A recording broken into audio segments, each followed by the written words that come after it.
ఎక్కడో ఉప్పు నీటి సముద్రంలో ఉన్నటువంటి ఉప్పు నీటిని తాగి మంచి నీటిగా మార్చి చల్లటి నీటిని పట్టుకుని నిరాధారమైనటువంటి మార్గంలో ఆకాశంలో ప్రయాణించి వచ్చినటువంటి మేఘము ఈ ఊళ్ళో ఉన్న వాళ్ళందరూ దాహార్తితో ఉన్నారు కాబట్టి వీళ్ళకి చల్లటి నీళ్లు కురిపిద్దాం అనుకున్నప్పుడు వీళ్ళందరూ లేచొచ్చి నాకు కృతజ్ఞత చెప్తారా చెప్పరా అని చూడకుండా అందరూ నిద్రపోతున్న రాత్రి వచ్చి తనలో ఉన్నటువంటి చిట్ట చివరి నీటి బిందువుని కూడా వర్షంలా కురిపించేసి తేలికైపోయి అమ్మయ్యా నా దగ్గరున్నదంతా ఇచ్చేశానని సంతోషంతో తూది పింజలా విడిపోయేటటువంటి మేఘము ఎంత గొప్పదో. ఒక ఆవు పుట్టల మీద నది ఒడ్డున ఉన్నటువంటి పచ్చగడ్డి పరికలన్నింటినీ గబగబా తిని ఎక్కడికో వెళ్లి పడుకుని తిన్న గడ్డి పరికలన్నింటినీ లొంగ చుట్టుకుని కడుపులోంచి పైకి తెచ్చి నోట్లో పెట్టుకుని మళ్లీ బాగా తిని నెమరవేసి మెత్తగా గుజ్జుగా మార్చి కడుపులో పెట్టుకుని పాలగా తయారు చేసి దూడ వచ్చి 2 గుద్దులు గుద్దినంత మాత్రం చేత దాచుకోవడం చేతకాక విడిచిపెట్టిన ఆవు ఎంత ఉదారమైనదో. అంత గొప్ప పువ్వులు పళ్ళు కాసినా పండినా ఒక్క పువ్వు తాను పెట్టుకోవడం గాని ఒక్క పండు తాను తినడం గాని చేతకానటువంటి చెట్టు ఎంత ఉదారమైనదో.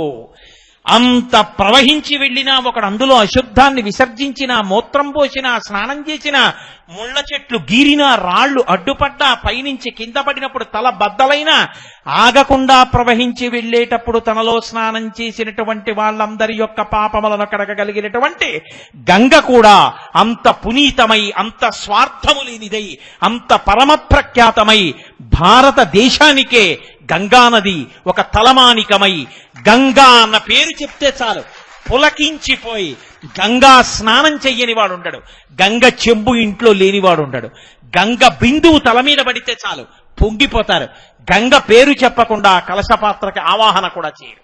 అంత ప్రఖ్యాతమైనటువంటి నది గంగమ్మ. గంగావతరణం వినడం అంటే కొన్ని కోట్ల కోట్ల కోట్ల జన్మల తర్వాత శివానుగ్రహంతో కలిగినటువంటి అదృష్టం. అది సామాన్యమైన విషయమేం కాదు. మనకి తెల్లవారి లేస్తే కావ్యాలు పురాణాలు అన్నీ ఆ మాట చెప్తున్నాయి. అంత పరమపావనమైనటువంటి గంగ.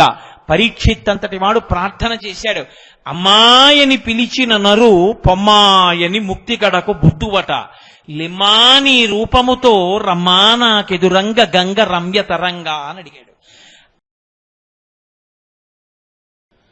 శివో మహేశ్వర శంభు పినాకీ శశిశేఖర వామదేవో విరూపాక్ష కపర్ది.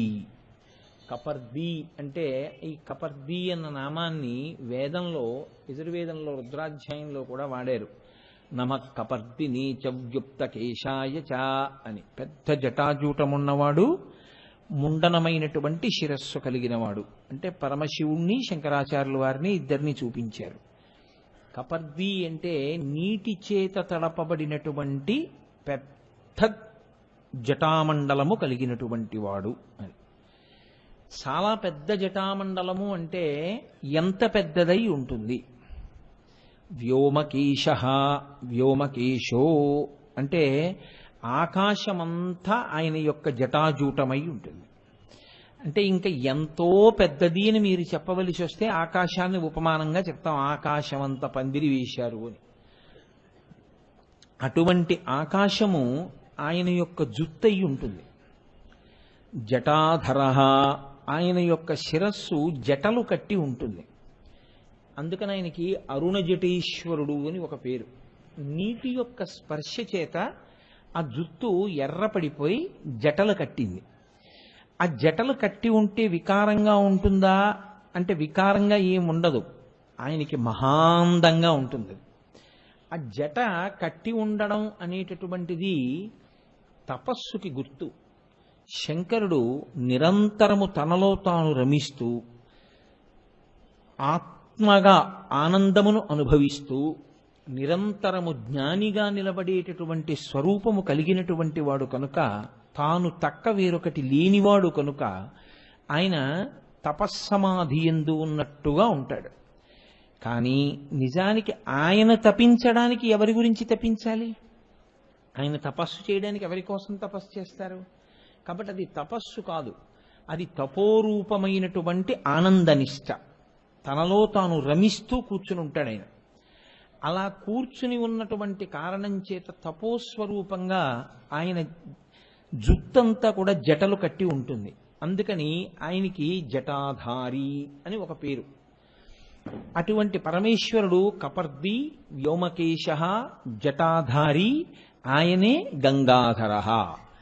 ఆయన గంగని ధరించాడు శిరస్సునందు. ఇప్పుడు మీరు ఒక్కసారి కొంచెం జాగ్రత్తగా ఆలోచించండి. కపర్ది అంటే చాలా పెద్ద జటామండలం ఉండి అది నీటి చేత తడిసినవాడు అని నేను అన్నాను అనుకోండి. ఆ నామంలో ఏమైనా కొత్తతనం కానీ దానికి ఏమైనా గొప్పతనం కానీ ఉన్నాయా? పెద్ద జుత్తుంది, నీటి చేత తడిసి ఉంది. ఈ రెండు అంటే ఆకాశమంత జుత్తు ఉండడేమో కానీ నీటి చేత తడపబడినటువంటి పెద్ద జుత్తు, జటలు కట్టినటువంటి జుత్తు ఉండడం లోకంలో పెద్ద ఆశ్చర్యకరమైన విషయమేం కాదు. నీటి చేత శౌచము కలుగుతుంది.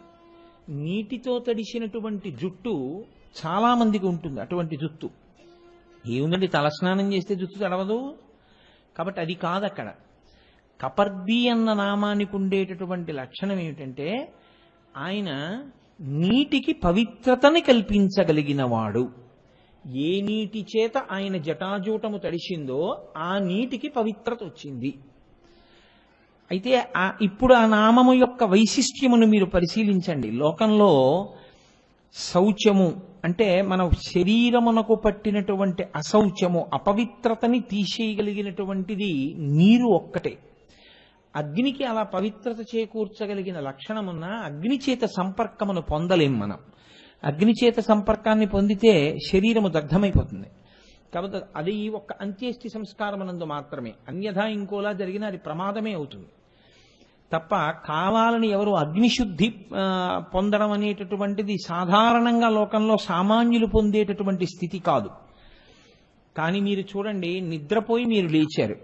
నిద్రపోయి లేస్తే శరీరంలో ఉండేటటువంటి రంధ్రముల అన్నింటి నుంచి కూడా మలం బయటికి వెళ్ళే ప్రయత్నం చేస్తుంది. దానివల్ల ఏమవుతుందంటే శరీర రంధ్రముల నుండి మలము బయటికి వెళ్ళే ప్రయత్నం చేసి బయటికి పొటమరిస్తే అశౌచం కలుగుతుంది శరీరానికి.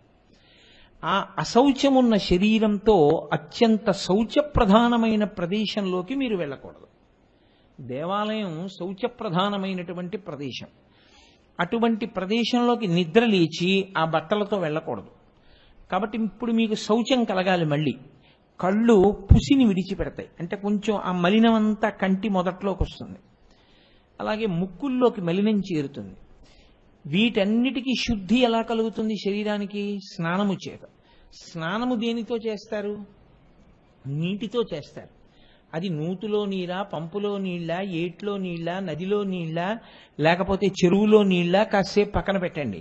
మీరు ఏ నీటితో చేశారు అన్నది కాదు, నీటితో స్నానము శరీరమునకు శౌచం ఇస్తుంది. ఇప్పుడు శరీర శౌచం వచ్చి మీరు పూజకు కూర్చున్నారు. తాపోపశాంతి అని ఒక మాట ఉంది. అంటే మనసు ఎంతసేపు ఏం చేస్తుందో తెలుసా అండి?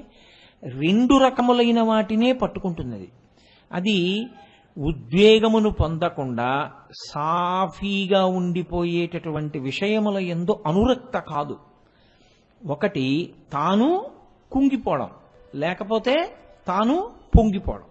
ఈ రెండిటిలో ఏదో ఒక దాన్ని అది ఇష్టపడుతుంది. ఒకటి పొంగు, తను పొంగడానికి వీలైన వాటిని జ్ఞాపకం తెచ్చుకుని పొంగుతుంది. లేకపోతే తను కుంగిపోయి తను కోప్పడి ఉద్రేకపడిపోయేటటువంటి వాటిని తలుచుకుని కుంగిపోతుంది. ఇప్పుడు ఈ పొంగు కుంగు వల్ల ఏమవుతుందంటే అది కదిలిపోతూ ఉంటుంది, అది నిలబడదు. అది కదలకుండా ఉంటే ప్రశాంతంగా ఉంటాం, అది కదిలిపోతే ఉద్వేగములు కలుగుతూ ఉంటాయి. ఇప్పుడు కదిలే మనసు నిలబడేటట్టు చెయ్యాలి. నిలబడేటట్టు చెయ్యాలి అంటే లోపల తాపశాంతి జరగాలి అంటే మళ్ళీ నీళ్లే పుచ్చుకోవాలి. అయితే శరీరం మీద మీరు ఎన్ని నీళ్లు పోశారో అలా పుచ్చుకోకూడదు లోపలికి. మినపగింజ ములగడానికి ఎంత నీరు పడుతుందో అంత నీరు మాత్రమే అరిచేతిలో వేసుకుని శబ్దం చేయకుండా అమృత మార్గంలో కింది పెదవి ఒక్కటి మాత్రమే తగల్చి మోకాళ్ళ లోపలికి మోచేతిని పెట్టి జలాన్ని పుచ్చుకోవాలి. పుచ్చుకుంటే దానికి ఆచమనం అని పేరు. దాన్ని భగవన్నామంతో పుచ్చుకోవాలి. ఒక నామం నుంచి ఇంకొక నామానికి మధ్యలో కంఠమునందు నీటి చుక్క మిగలకూడదు. అంటే ఓం కేశవాయ స్వాహ అని పుచ్చుకున్నాను అనుకోండి, నేను స్వాహాకారం చెప్పి పుచ్చుకున్న తర్వాత మళ్ళీ నేను ఓం నారాయణాయ స్వాహ అనేటప్పటికీ కంఠంలోనే ఎక్కడో నీళ్లు ఉండిపోగానే మళ్ళీ పుచ్చుకోకూడదు. 3 మార్లు నామం స్వాహాకారం నీరు లోపలికి దిగిపోయిన తర్వాత పుచ్చుకోవాలి. అలా పుచ్చుకుంటే ఏమవుతుందంటే స్థూల సూక్ష్మ కారణ శరీరముల యందుండేటటువంటి తాపము ఉపశాంతి చెందుతుంది. అప్పుడు మనసు నిలబడగలిగినటువంటి ప్రజ్ఞని పొందడం మొదలు పెడుతుంది. కొంచెం నిలబడుతుంది అలా కదలకుండా. ఇప్పుడు దీని మీద ప్రాణాయామం చేశారనుకోండి, ఓం భూః ఓం భువః ఓం సువః ఓం మహః ఓం జనః అంటూ ఆ కుడి ముక్కులోంచి పీల్చి ఎడం ముక్కులోంచి విడిచిపెట్టడం, ఎడం ముక్కులోంచి పీల్చి కుడి ముక్కులోంచి విడిచిపెట్టడం, ఈ ప్రాణాయామ ప్రక్రియ తెలిసి చేస్తే మనసు నిలబడుతుంది.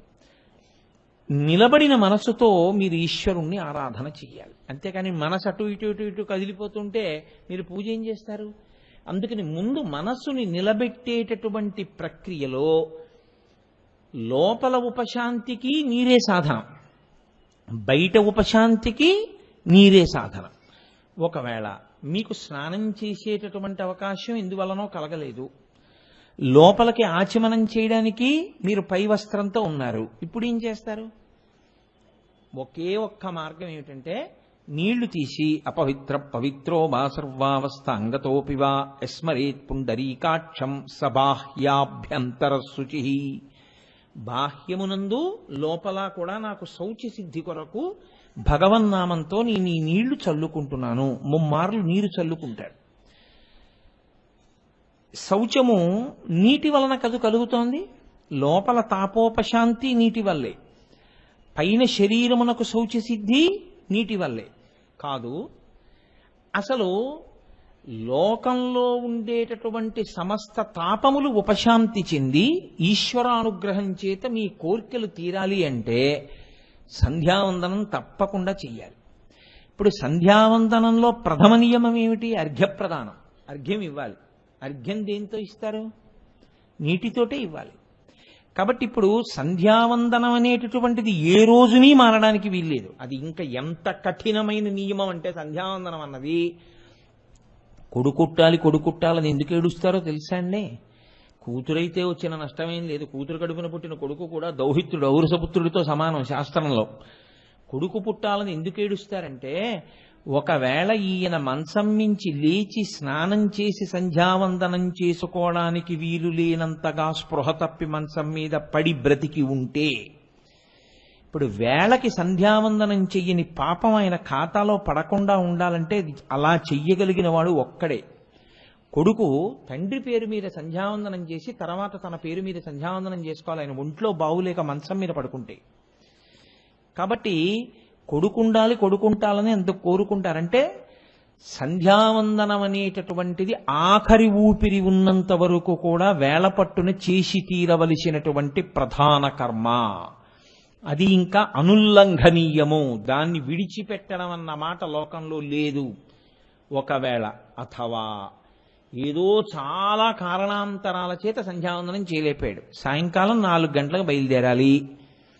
4 గంటలకి బయలుదేరకపోతే తను బయలుదేరినా ఒకటే, బయలుదేరకపోయినా ఒకటే. కాబట్టి ఇప్పుడు 4 గంటలకు బయలుదేరాడు. ఎక్కడ ఆగి సంధ్యావందనం చేయడానికి వీలు లేనటువంటి స్థితి. ఇప్పుడేం చెయ్యాలి? సంధ్యావందనం చేసేవాణ్ణి ఒకడిని పట్టుకుని వాడి ఇంటికి వెళ్ళి, అయా మీరు సంధ్యావందనం చేసి అర్ఘ్యం ఇచ్చినటువంటి జలాలలో కొన్ని తీసి పక్కనుంచండి, నేను రాత్రి ఇంటికి వచ్చిన తర్వాత మీ ఇంటికి వచ్చి తీర్థం పుచ్చుకుంటానని తీర్థం పుచ్చుకుని ఇంటికి వెళ్ళి అప్పుడు తాను ఇతర కర్మ చెయ్యాలి. సంధ్యావందనం అన్నది అంతగా చేయవలసిన కర్మ. ఇప్పుడు అసలు ఆ సంధ్యావందనం చేశాడు అన్న తృప్తికి అది చెయ్యడానికి ఏది ఆధారం? నీళ్లే. కాబట్టి పుట్టుక నుంచి మరణించే వరకు నీరు లేకుండా శౌచము కలిగేటటువంటి అవకాశమే లేదు. నీరే శౌచమును తీసుకొస్తుంది.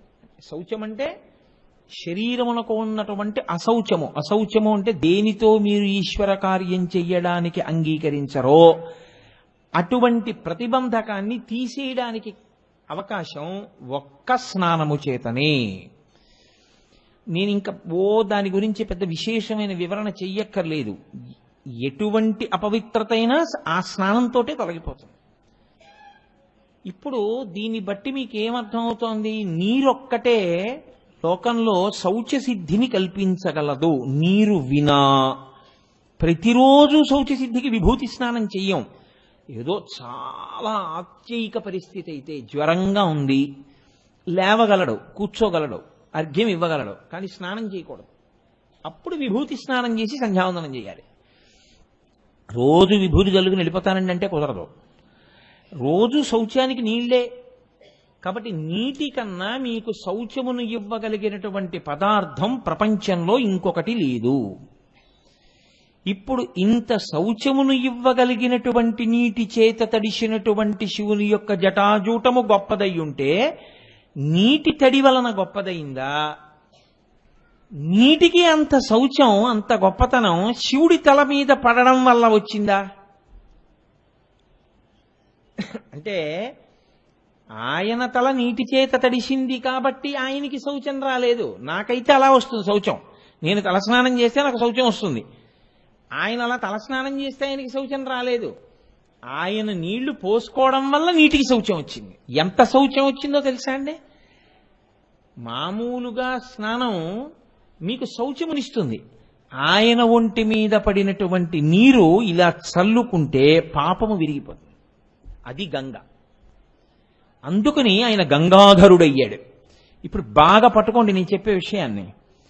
ఇప్పుడు మీరు ఒక మహత్కార్యాన్ని ఒకదాన్ని సంకల్పం చేశారు. అంటే మహత్కార్యం అంటే కొత్తగా ఉద్యోగంలో జాయిన్ అవడం ఇవి కాదు, అవన్నీ కుక్షింభరత్వం. మహత్కార్యం మనుష్య జన్మలో ఈశ్వరుణ్ణి చేరుకునేటటువంటి ప్రయత్నమే. ఈశ్వరుణ్ణి చేరుకునే ప్రయత్నంలో అంతర్భాగం ఏమిటి? చాలా మహత్కార్యం ఏమిటి? ఒక తీర్థయాత్ర. మీరు ఒక తీర్థయాత్రకు బయలుదేరుతున్నారు.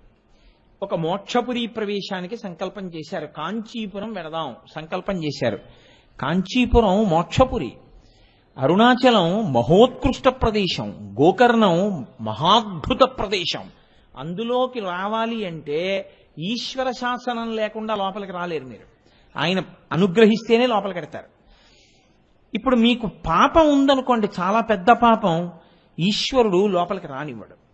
ఆ పాపం ఏం చేస్తుందంటే ప్రతిబంధకంగా అడ్డొస్తుంది. అడ్డొచ్చి ఏదో కారణం చెప్పించి వెనక్కి వెళ్ళిపోయేటట్టు చేస్తుంది. ఏదో ఫోన్ వస్తుంది, ఆయన ఇంక వెళ్ళకూడదు యాత్రకి, ఆయన వెనక్కి వెళ్ళిపోతాడు. అంటే పాపము ప్రతిబంధకంగా వచ్చేసింది. ఇలా రాకుండా ఈశ్వరుడికి దగ్గరవ్వాలి అంటే తీర్థయాత్రకి వెళ్లే ముందు ఏది చూసి నమస్కరిస్తారో తెలుసా అండి? కపర్ది కపర్ది కపర్ది అని 3 మార్లు చెప్పి ఈశ్వరుడి యొక్క జటాజూటం వంక చూస్తారు. అందుకే ఆయన పెద్ద కిరీటం పెట్టుకోడు. అసలు ఆ జటాజూటమే అంత పవిత్రం. ఒక్కసారి ఆ జటాజూటం వంక చూసి ఆ చంద్రవంక, అందులోంచి పడుతున్న గంగ మీరు చూశారనుకోండి, అలా చూసి ఒక నమస్కారం చేశారనుకోండి, అది అశౌచమును పాపమును విరగగొట్టగలిగినటువంటి స్థితిని గంగ దేనివల్ల పొందింది అంటే ఆయన తలకి తగలడం వల్ల పొందింది. గంగ పాపములను ఎందుకు తీస్తుందంటే ఆయన తలకి తగిలింది. తగలడం వల్ల లోకము యొక్క పాపములను, ఒకళ్ళవి ఇద్దరివి కావు, కొన్ని కోట్ల కోట్ల కోట్ల మంది పాపములను గంగ తీయగలిగినటువంటి శక్తి పొందింది. ఇంత శక్తి గంగయే పొందితే అంత శక్తి ఎందులో నిబిడీకృతమైందని గుర్తు? ఆ తలలో, ఆ జటాజూటంలో ఉంది. కాబట్టి ఇప్పుడు మీరు ఆ జటాజూటానికి నమస్కారం చేసి కపర్ది కపర్ది కపర్ది అనడము, లేకపోతే ఈ నామాలు ఉన్నటువంటి రుద్రాధ్యాయంతో వేదమంత్రంతో నమ కపర్దిని చవ్యుక్త కేశాయత నమ సహస్రాక్షాయత శతధన్వనీచ అంటూ శివాభిషేకం చేసి బయలుదేరారనుకోండి, అప్పుడు మీకు పాపము ప్రతిబంధకముగా వచ్చి మిమ్మల్ని ఈశ్వరుడి దగ్గరికి వెళ్లకుండా అడ్డగించేటటువంటి పాపము తొలగిపోతుంది, తీసేస్తుంది. తీసి మీరు ఈశ్వరుడి వైపుకు వెళ్ళగలిగేటట్టు చేస్తుంది. అంటే అంత శక్తివంతమైనటువంటి నామము లోకములో లోకులనందరినీ అనుగ్రహించగలిగినటువంటి జటాజూటము ఆయన యొక్క జటాజూటం. మీకు లోకంలో ఉండే పెద్ద ఇబ్బంది ఏమిటో తెలుసా అండి? వెంట్రుక తనంత తానుగా మహాపాపహేతువు. వెంట్రుకలు పెద్దలు ఆచమనం చేసి పరిశేచనం చేసి వారు పదార్థాన్ని తీసుకోవడం మొదలు పెడుతుంటే విస్తట్లో వెంట్రుక కనపడింది అనుకోండి, అంతకన్నా అన్యాయమైన విషయం ఇంకోటి లేదనమాట. వారు ఏం చేయాలంటే అసలు శాస్త్ర ప్రకారం అయితే వెంటనే ఉత్తరాపోసనం పట్టి వదిలిపెట్టేస్తారు. న్యాయంగా అయితే ఇక తినకూడదు. వెంట్రుక అంత పాపభూయిష్టమైనది.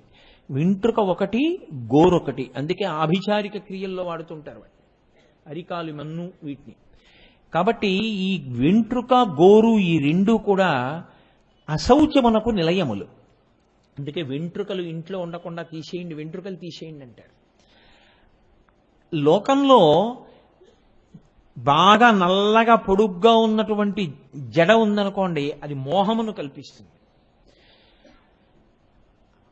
కాబట్టి వెంట్రుకలను కానీ వెంట్రుకల సముదాయమును కానీ ఎప్పుడూ కూడా పుణ్యహేతువులుగా చెప్పరు. కాబట్టి వెంట్రుకల వంక చూడడం, వెంట్రుకల యొక్క సముదాయము వంక చూడడం అభ్యున్నతికి హేతువు కాదు.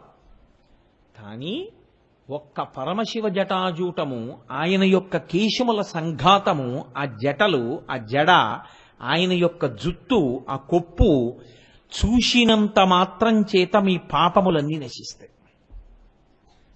పైగా మీకు ఇంకొక గమ్మత్తు ఏమిటో తెలుసా అండి? అమ్మవారి జుత్తు మీరు దర్శనం చేస్తే అజ్ఞానం పోతుంది. కానీ అమ్మవారి కబరీబంధం కానీ అమ్మవారి జుత్తు కానీ కనపడవు.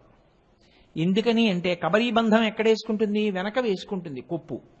ఈ కొప్పు వెనక్కు ఉంటుంది. మీరు అమ్మవారి గుళ్ళో అమ్మవారి వెనక్కి వెళ్ళి చూడ్డానికి ఉండదు. రెండు, ఆవిడ కిరీట ధారణ చేస్తుంది, ఆ కిరీటంలోకి వెళ్ళిపోతుంది కొప్పు. అందుకని ఒక్క ధ్యానంలో తప్ప కొప్పు కనపడదు. అలాగే ఈశ్వరుడు యొక్క అరికాళ్ళు మీకు ఈశ్వరుడు అనుగ్రహిస్తేనే కనపడతాయి. పరమేశ్వరుడు యొక్క అరికాళ్లలో చాలా గమ్మత్తైన చిహ్నాలుంటాయి. రేఖామయధ్వజుధా కలశాతపత్ర వజ్రాంకుశాంబురుహ కల్పక శంఖ చక్రై భవ్యైరలంకృతతలౌ పరతత్త చిహ్నై శ్రీవేంకటేశ చరణౌ శరణం ప్రపద్యే అంటాం. అమృతభాండము, నాగలి ఇలాంటివి. ఏది మీరు ఎలా చూస్తారు? కనపడతాయా మీకు? వెంకటేశ్వర స్వామి వారు నిలబడి ఉంటారు, ఎలా కనపడతాయి? మీకు కనపడవు. మీకు కనపడాలంటే ఆయన కూర్చోవాలి. ఆయన కూర్చుని మిమ్మల్ని కింద కూర్చోమనాలి. మీరు కూర్చున్న తర్వాత ఇప్పుడు స్వామి మీ కాళ్ళు పట్టుకుంటానండి నా చేతులతో అన్నారనుకోండి, గృహీత్వా హస్తాభ్యాం శిరసి నయనే వక్షసి వహన్ అంటారు శంకరాచార్యులు వారి శివానంద లహరిలో. మీరు రెండు అరిచేతులతో ఆయన పాదాలు పట్టుకుని వంగి ఇలా కళ్ళకద్దుకుని, అబ్బా ఏమి ఘుమఘుమలయ్యా తండ్రి, పద్మముల చేత అలంకృతమై ఈ సువాసన అని మీరు ఇప్పుడు స్వామి తల మీద పెట్టుకుంటాను అని శృతి నామూర్ధానో దదతి తవయౌ శేఖరతయా మమాప్యేతో మాత శిరసి దయయా దేహి చరణవు అంటారు శంకరాచార్యులు వారు సౌందర్యలహరిలో. తల మీద పెట్టుకోవడానికి ఇమ్మని అడగాలి, పెట్టుకో అన్నదనుకోండి అమ్మవారో అయ్యవారో ఏ వెంకటేశ్వరుడో, అప్పుడు మీరు మీ తల కింద పెట్టి ఆయన పాదములను మీ తల మీద పెట్టుకోవాలి. పెట్టుకునేటప్పుడు మీరు ఇలా కిందకి చూస్తే అప్పుడు కనపడతాయి ఆ రేఖలు.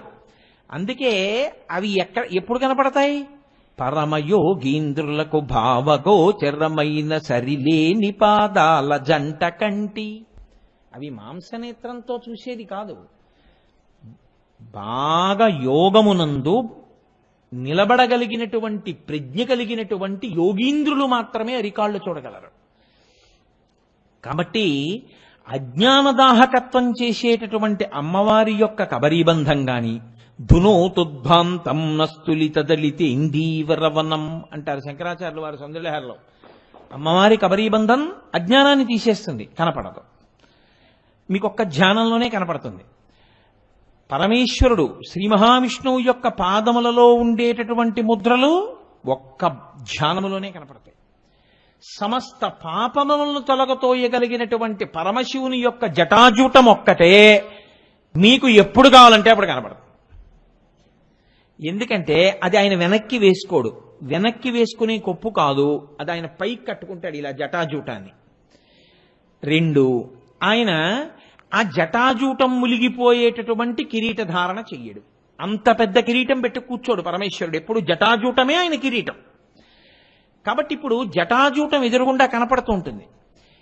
ఇప్పుడు ఆ జటాజూటం వంక మీరు రోజు అలా ఒక్కసారి బాగా చూస్తూ కపర్ది కపర్ది కపర్ది జటాధర జటాధర చంద్రశేఖర అని ఆ చంద్రవంక చూసి చంద్రశేఖర, ఆ గంగ చూసి గంగాధర గంగాధర, ఇలా ఎందుకు ఉండాలి ఆయన? అలా ఉంటే కదా మీరు చూడగలుగుతున్నారు. ఆయన ఒక పెద్ద కిరీటం చేయించి పెట్టేసుకుంటే అయిపోయింది, అంతే, మీకు నాకు అవకాశం పోయింది. కాబట్టి కృపానిధి, మనయందు కృపతో ఆయన తన జటాజూటాన్ని చూపిస్తున్నాడు. లోకములో పనికి వచ్చే వెంట్రుక అంటూ ఉంటే ఒక్క ఏనుగుదే.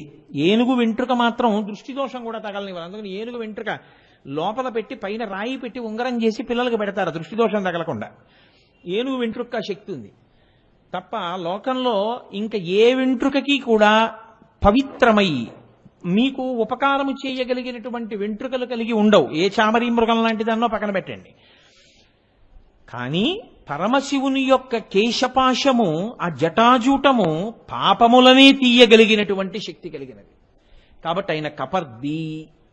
ఇప్పుడు ఎన్ని నామములు అందులోకి కలుస్తున్నాయి? కపర్ది, జటాధర, గంగాధర, కృపానిధి, వ్యోమకేశ, ఆకాశమంత జటాజూటం ఉన్నవాడు.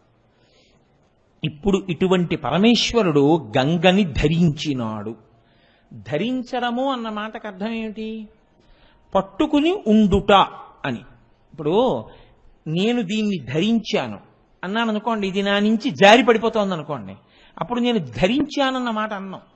ఎందుకంటే ఇది జారి కింద పడిపోయింది అనుకోండి, నేను 2 అడుగులు వేసేటప్పటికి ఈ లాల్చీ జారి కింద పడిపోయింది అనుకోండి, ఇంక నేను ధరించడం ఏమిటి? దాన్ని ధరించానన్నాం. నేను ఒకసారి ధరించి ఇంక నేను దాని గురించి పట్టించుకోకుండా నేను వెళ్ళిపోతుంటే నాతో పాటు అది వచ్చేయాలి. నేను మళ్ళీ ప్రయత్నపూర్వకంగా దాన్ని తీసి పక్కన పెట్టేస్తేనే అది వదలాలి నన్ను, తప్ప అది నన్ను వదిలేసేసే స్వతంత్రత దానికి ఉండకూడదు. అలా అయితే ధరించాను అంటారు.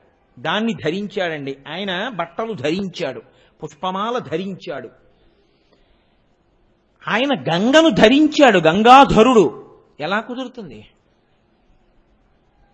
ఎక్కడ ధరించాడు? వెంట్రుకలలో ధరించాడు. మీరు బాగా గమనించండి, వెంట్రుకలలో నీరు పట్టుట దుస్సాధ్యము, ఎవ్వరూ పట్టలేరు. అథవా నేను పట్టుకుంటానండి, నాకు చాలా పెద్ద జుట్టు ఉంది, దాన్ని ఏదో చుట్టూ పెద్ద అట్టహాసంగా కట్టేస్తాను, చిన్న కన్నం పెడతాను. ఎన్ని పడతావు? ఓ చెంబుడు పడతావు. ఆయన దేన్ని పట్టాడు? ఆకాశ గంగనంతటినీ పట్టేశాడు. ఎన్నాళ్ళు పట్టాడు? కొన్ని సంవత్సరములు పట్టేశాడు. అలాగే ఇది సాధ్యమా ఎవరికైనా? పైగా ఇప్పుడు ఆ పడిపోతున్న గంగ ఏమైంది? కదలిక లేకుండా అలా ఉండిపోలేదు. గంగకి, గంగ అంటే నీటికి ఒక లక్షణం ఉంటుంది, ఎప్పుడు పల్లాన్ని వెతుక్కుంటుంది, బయటికి వెళ్ళిపోయే మార్గాన్ని వెతుక్కుంటుంది. ఎందుకని ఆవిడ పడ్డం ఆకాశం మించి పడింది, పడింది శివుడి జటాజూటంలో పడింది, అక్కడి నుంచి కింద పడిపోవాలి, పాతాళానికి వెళ్ళిపోవాలి ఆవిడ. కానీ ఇబ్బంది ఎక్కడొచ్చిందో తెలుసా అండి? కొన్ని సంవత్సరముల పాటు అలా ప్రవహిస్తూనే ఉంది ఆవిడ. ఎక్కడ? ఆ జటాజూటంలోనే. ఇంత నీరంటే అది ఎంత నీరు అలా పడింది అని మీరు అనుకుంటున్నారో అంత అనుకోవడమే, దానికి లెక్కేం లేదు. ఇప్పుడు నీరు పడుతోంది, జటాజూటము అలాగే ఉంది. ఎన్ని సంవత్సరములు పడినా దానికి బయటికి వెళ్ళడానికి దారి లేదు. అలా గంగని పట్టగలిగినంత జటాజూటం ఉన్నవాడు లోకంలో ఇంకొకడు లేడు అసలు. ఇప్పుడు ఆయన జటాజూటానికి అంత శక్తి ఉంటే ఆయన శక్తి ఎలా ఉంటుంది? ఇప్పుడు ఆయన శరీరావయములు, అంగ ప్రత్యంగముల యొక్క శక్తి ఎలా ఉంటుంది? ఆయన ఎలా ఉంటాడు? అటువంటి వాడు నీళ్లు పట్టడానికి ఒప్పుకోవలసిన అవసరం ఏమిటి జటలో?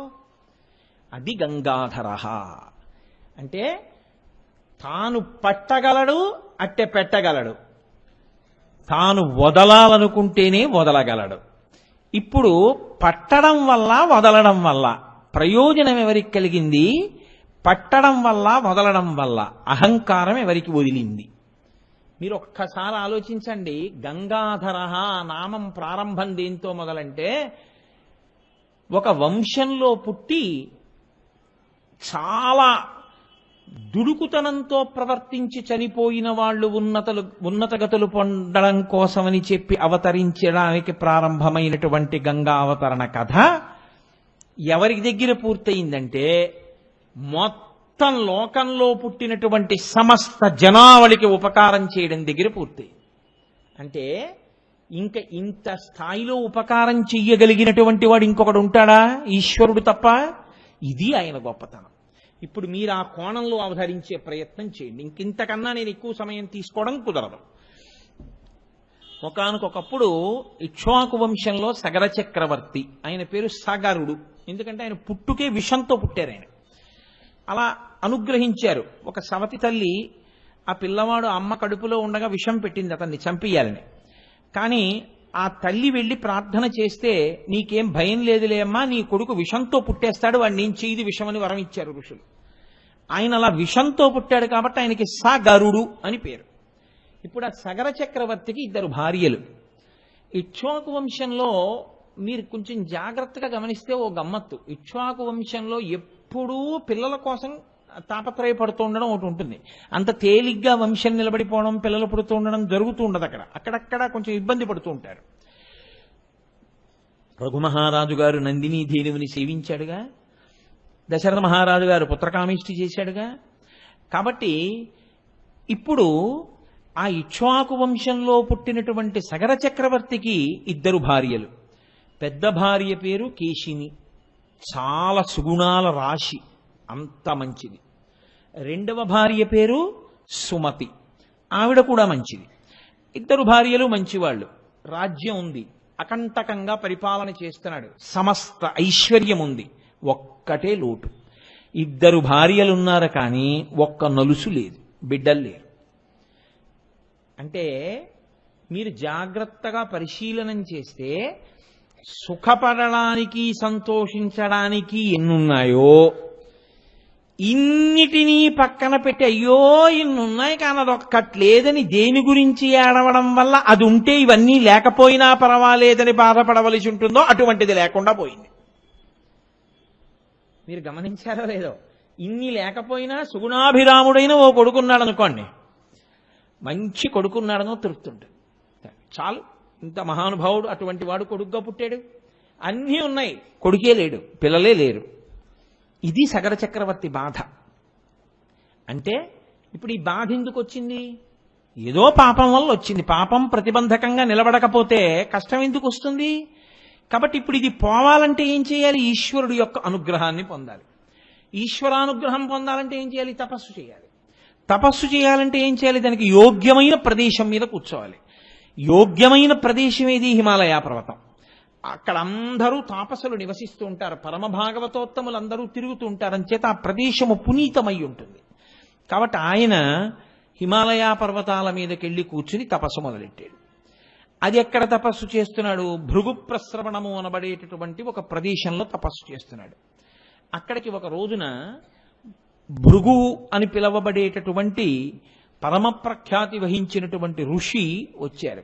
వచ్చి ఆయన సగర చక్రవర్తి వంక చూసి అన్నారు, సంతానం లేదని కదా నువ్వు బాధపడుతున్నావు, నీవు సంతోషపడిపోయేటట్టుగా వంశకరుడై వంశమును నిలబెట్టగలిగినటువంటి ప్రజ్ఞ ఉన్న ఒక కొడుకు 60,000 మంది పిల్లలు ఒక భార్య యందు నీకు జన్మిస్తారు, తృప్తేనా అన్నాడు.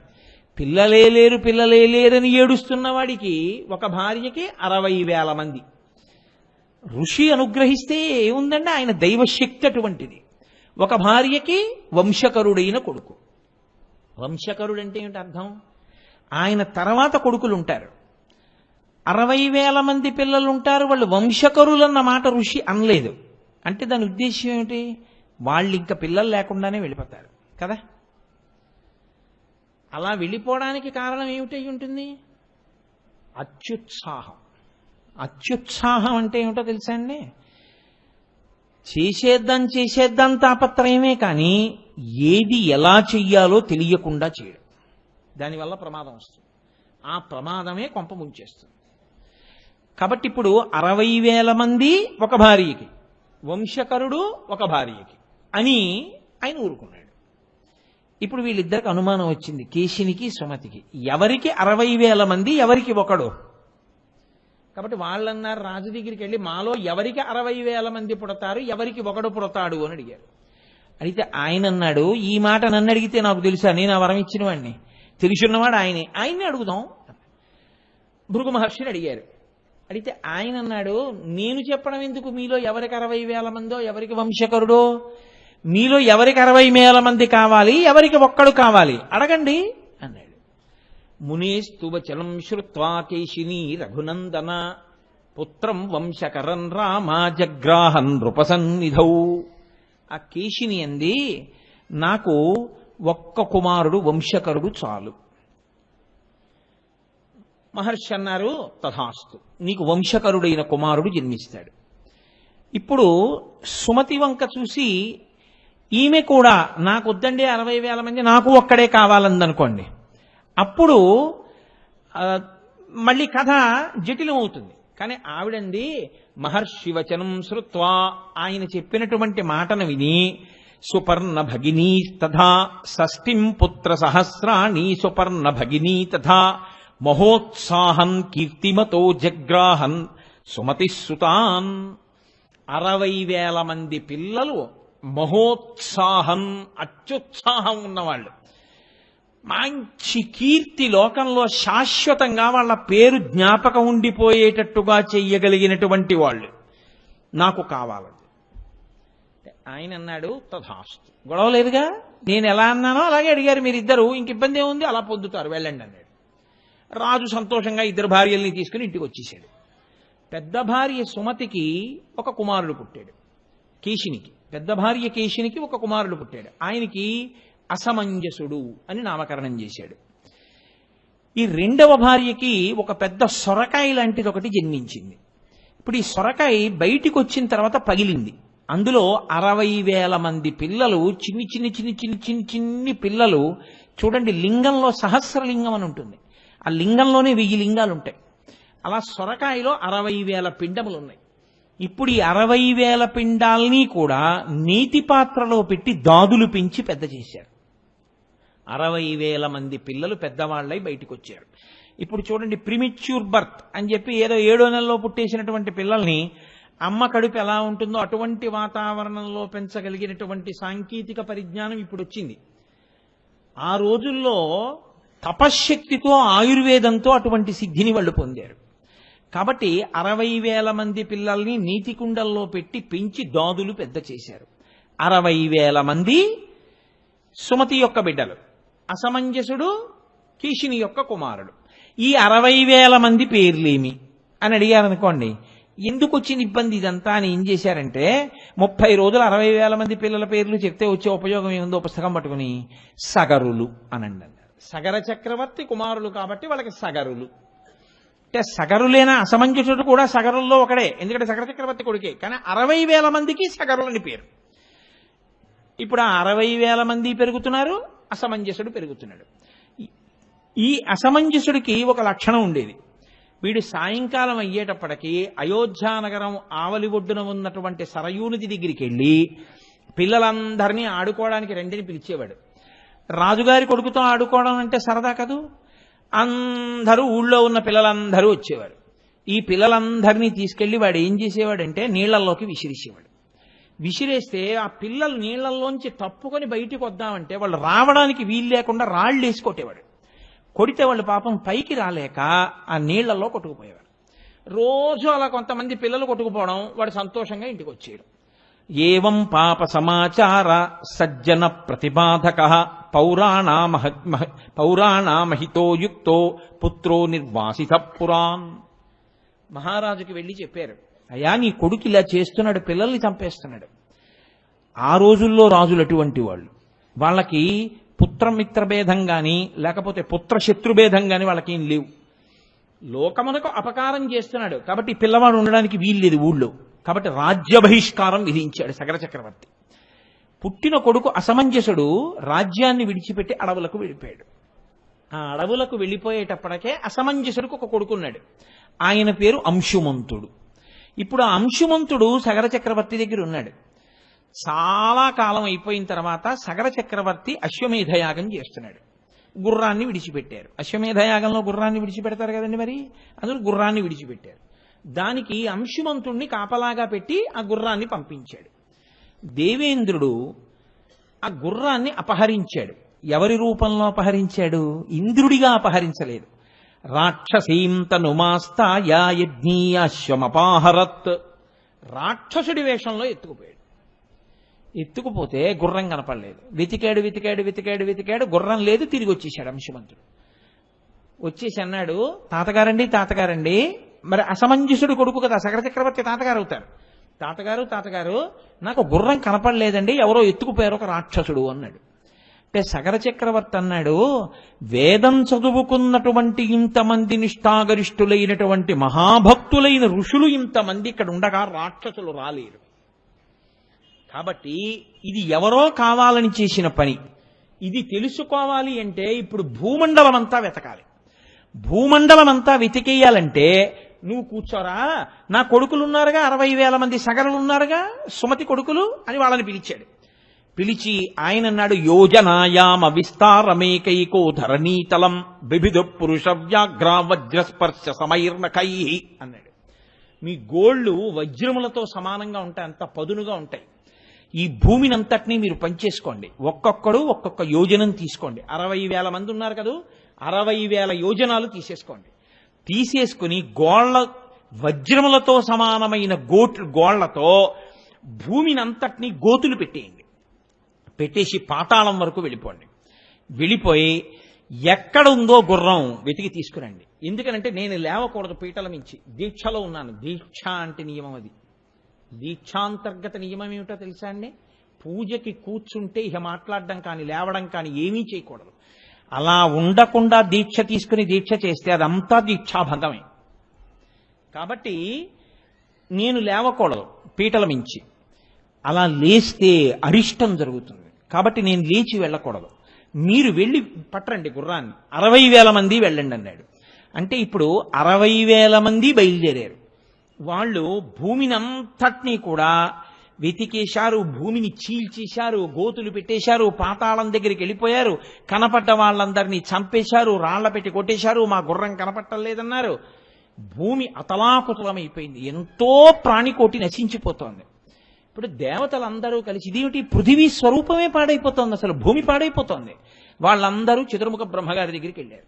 వెళ్ళి వాళ్ళన్నారు, ఇదేమిటి, ఇదేం ఆగడం, 60,000 మంది సగరులు భూమినంతటినీ చీల్చేస్తున్నారు, పాడు చేసేస్తున్నారు. మరి ఈ ఆగడాన్ని నుంచి భూమిని కాపాడేవాడు లేడా అని అడిగారు. అడిగితే ఆయన అన్నాడు, కాపిలం రూపమాస్తా యాధారయత్య నిశంధరాన్ తస్య కోపాగ్నినా దగ్ధ. ఆయన శ్రీ మహావిష్ణువు ఈ భూమినంతటినీ కాపాడుతూ ఉంటాడు. ఆయన వసుదేవుడు, ఆయనది భూమి, ఆయనదైన ఈ భూమిని ఆయనే రక్షించుకుంటుంటాడు. అటువంటి వాడు ఇప్పుడు కపిలుడు అన్న పేరుతో పాతాళలోకంలో తపస్సు చేస్తున్నాడు.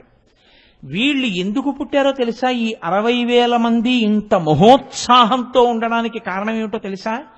వీళ్ళ ఈ అత్యుత్సాహమే వీళ్ళ కొంప ముంచేస్తుంది. కాబట్టి వీళ్ళందరూ కూడా కాపిలం రూపమాస్తా యాధారయత్య నిశంధరాన్, కపిల రూపంలో ఉన్నటువంటి శ్రీ మహావిష్ణువు తన భూమిని తానే రక్షించుకోవడానికి ఆయనే వీళ్ళని చంపేస్తాడు. కాబట్టి తస్య కోపాగ్నినా దగ్ధా భవిష్యంతి నృపాత్మజాః. మీరేం బెంగ పెట్టుకోకండిరా, మీరు వెళ్ళి వాళ్ళని ఆపుదామని ప్రయత్నం చేయకండి. ఆయనకి కోపం వచ్చేటట్టు చేస్తారు వీళ్ళు ఈ ఉత్సాహంలో. ఆయనకు ఒకనాడు కోపం వస్తుంది. కోపం వస్తే ఆయనకి ఏం ఆయుధం పట్టుకోక్కర్లేదు, ఆయన ఒక్క హుంకారం చేస్తాడు అంతే, ఈ 60,000 మంది చచ్చిపోతారు. కాబట్టి మీరు భయపడకండి, మీరు వెళ్ళిపోండి అన్నాడు. ఇప్పుడు వీళ్ళు అంతా వెతికారు, కనపడలేదు. మళ్ళీ వెళ్ళారు తండ్రి దగ్గరికి. నాన్నగారు, 60,000 యోజనముల కింద పంచుకొని భూమినంతటినీ గోతులు పెట్టి చూశాం, మాకు కనపడలేదు గుర్రం అన్నారు. ఆయన అన్నాడు, కనపడకపోతే నేను పీటల మించి ఎలా లేస్తాను యజ్ఞంలో? నేను కానీ లేచిపోయాను, ఇక గుర్రం కనబట్టలేదని పోయినట్టే దీక్ష. దీక్ష కాని పాడు చేసుకున్నావో ఉగ్రమైన ఫలితములు వస్తాయి. దీక్షా స్వీకారం ఎంత గొప్పదో దీక్షని నియమం పాటించడం అంత ముఖ్యం. కాబట్టి ఇప్పుడు వ్యతిరిక్త ఫలితాలు వస్తాయి. కాబట్టి నేను లేవకూడదు. మీరేం చేస్తారంటే పెట్టిన గోతుల్లోంచి పాతాళం వరకు వెళ్ళిపోండి. వెళ్ళిపోతే కింది లోకాల్లో ఉన్నా సరే గుర్రం కనపడాలి కదా, వెళ్ళండి అన్నాడు. వీళ్ళు మళ్ళీ 60,000 మంది బయలుదేరారు. బయలుదేరి ఇప్పుడు వాళ్ళు భూమికి పెట్టినటువంటి గోతుల్లోంచి పాతాళ లోకంలోకి వెళ్ళిపోయారు. అంటే అక్కడ వరకు తవ్వేశారు. 60,000 మంది తూర్పు దిక్కుకి వెళ్ళారు. దిశా గజం విరూపాక్షం ధారయంతం మహీతలం.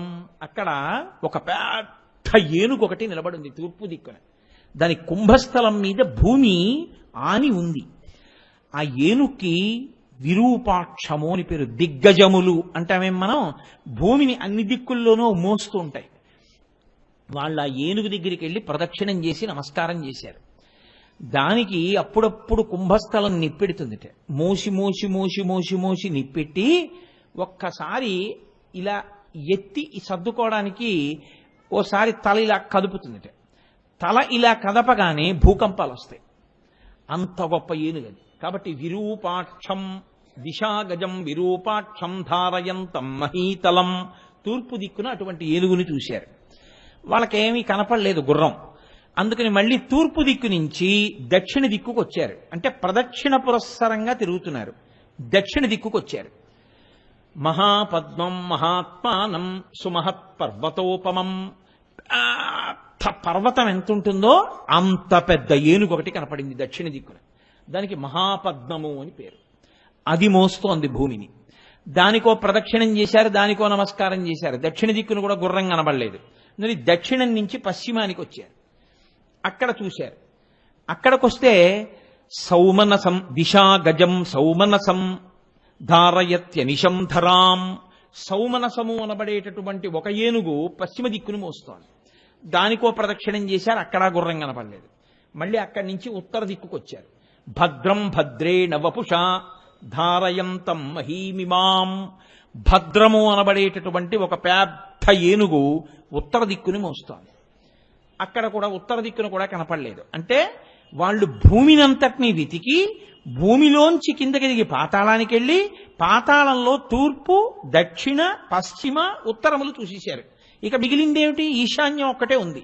తూర్పుకి ఉత్తరానికి మధ్యలో ఆ ఈశాన్య దిక్కుకి వెళ్ళారు. వెళ్ళేటప్పటికి అక్కడ కపిల మహర్షి తపస్సు చేసుకుంటున్నారు. శ్రీ మహావిష్ణువే కపిల మహర్షిగా కూర్చుని తపస్సు చేస్తున్నారు. వీళ్ళు అక్కడికి వెళ్ళి వెతుకుతున్నారు. వెతుకుతూ ఉంటే వీళ్ళ యజ్ఞాశ్వం అక్కడ కట్టేశాడు ఇంద్రుడు పట్టుకెళ్ళి. అక్కడ కనపడింది ఆ గుర్రం. అన్న అత్యుత్సాహం కదండి, ఆలోచన తక్కువ ఉత్సాహం ఎక్కువ. ఇదిగో రామన గుర్రం అన్నారు. అమ్మమ్మమ్మ, ఎంతకాలం నుంచి వెతుకుతున్నానరా. నాన్నగారు అలా కూర్చుని ఉన్నారు పాపం దీక్షలో లేవకుండా. ఈ గుర్రాన్ని ఇక్కడికి తెచ్చి కట్టి ఎవడ కట్టేసి ఉంటాడు రా ఈ గుర్రాన్ని అన్నారు. తపస్సు చేసుకుంటున్నటువంటి కపిల మహర్షి కనబడ్డారు. గుర్రం ఇక్కడుంది, అదిగో ఆయన అక్కడ కూర్చున్నాడంటే ఆయనే పట్టుకొచ్చి ఉంటాడు, చంపేసేయండి రా ఆయన అన్నారు. ఆయన ఎవరో ఏమిటో తెచ్చాడో తేలేదో వినదగునెవ్వరు తెచ్చిన వినదగునెవ్వరు చెప్పిన వినినంతని వేగపడక వివరింపదగున్ కలికల్ల నిజము తెలిసిన మనుజుడెపో నీతిపరుడు మహిళో సుమతి. యుక్తాయుక్త విచక్షణ లేదు, ఒక పిచ్చి ఉత్సాహం అంతే. మహోత్సాహం కీర్తిమతో జగ్రాహ సుమతిశ్రుతాన్ అని కదా మరి ముందు. కాబట్టి వీళ్ళందరూ కనపడ్డ నాగళ్ళు, పెద్ద పెద్ద చెట్లు, కనపడినటువంటి కర్రలు, పొదలు అన్నీ చేత్తో పట్టుకున్నారు. పట్టుకుని ఆ కపిల మహర్షిని కొడతాన్ని చంపేస్తామని ఆయన మీదకు పరిగెత్తారు. ఆయన ఏమిట్రా ఎంత పెద్ద కేకలు వినపడుతున్నాయని 60,000 మంది మీద పడిపోవడానికి వచ్చేస్తున్నారు. ఆయన ఒకసారి ఇలా కళ్ళు విప్పి చూశారు. 60,000 మంది రాజకుమారులు మీదకు వస్తున్నారు.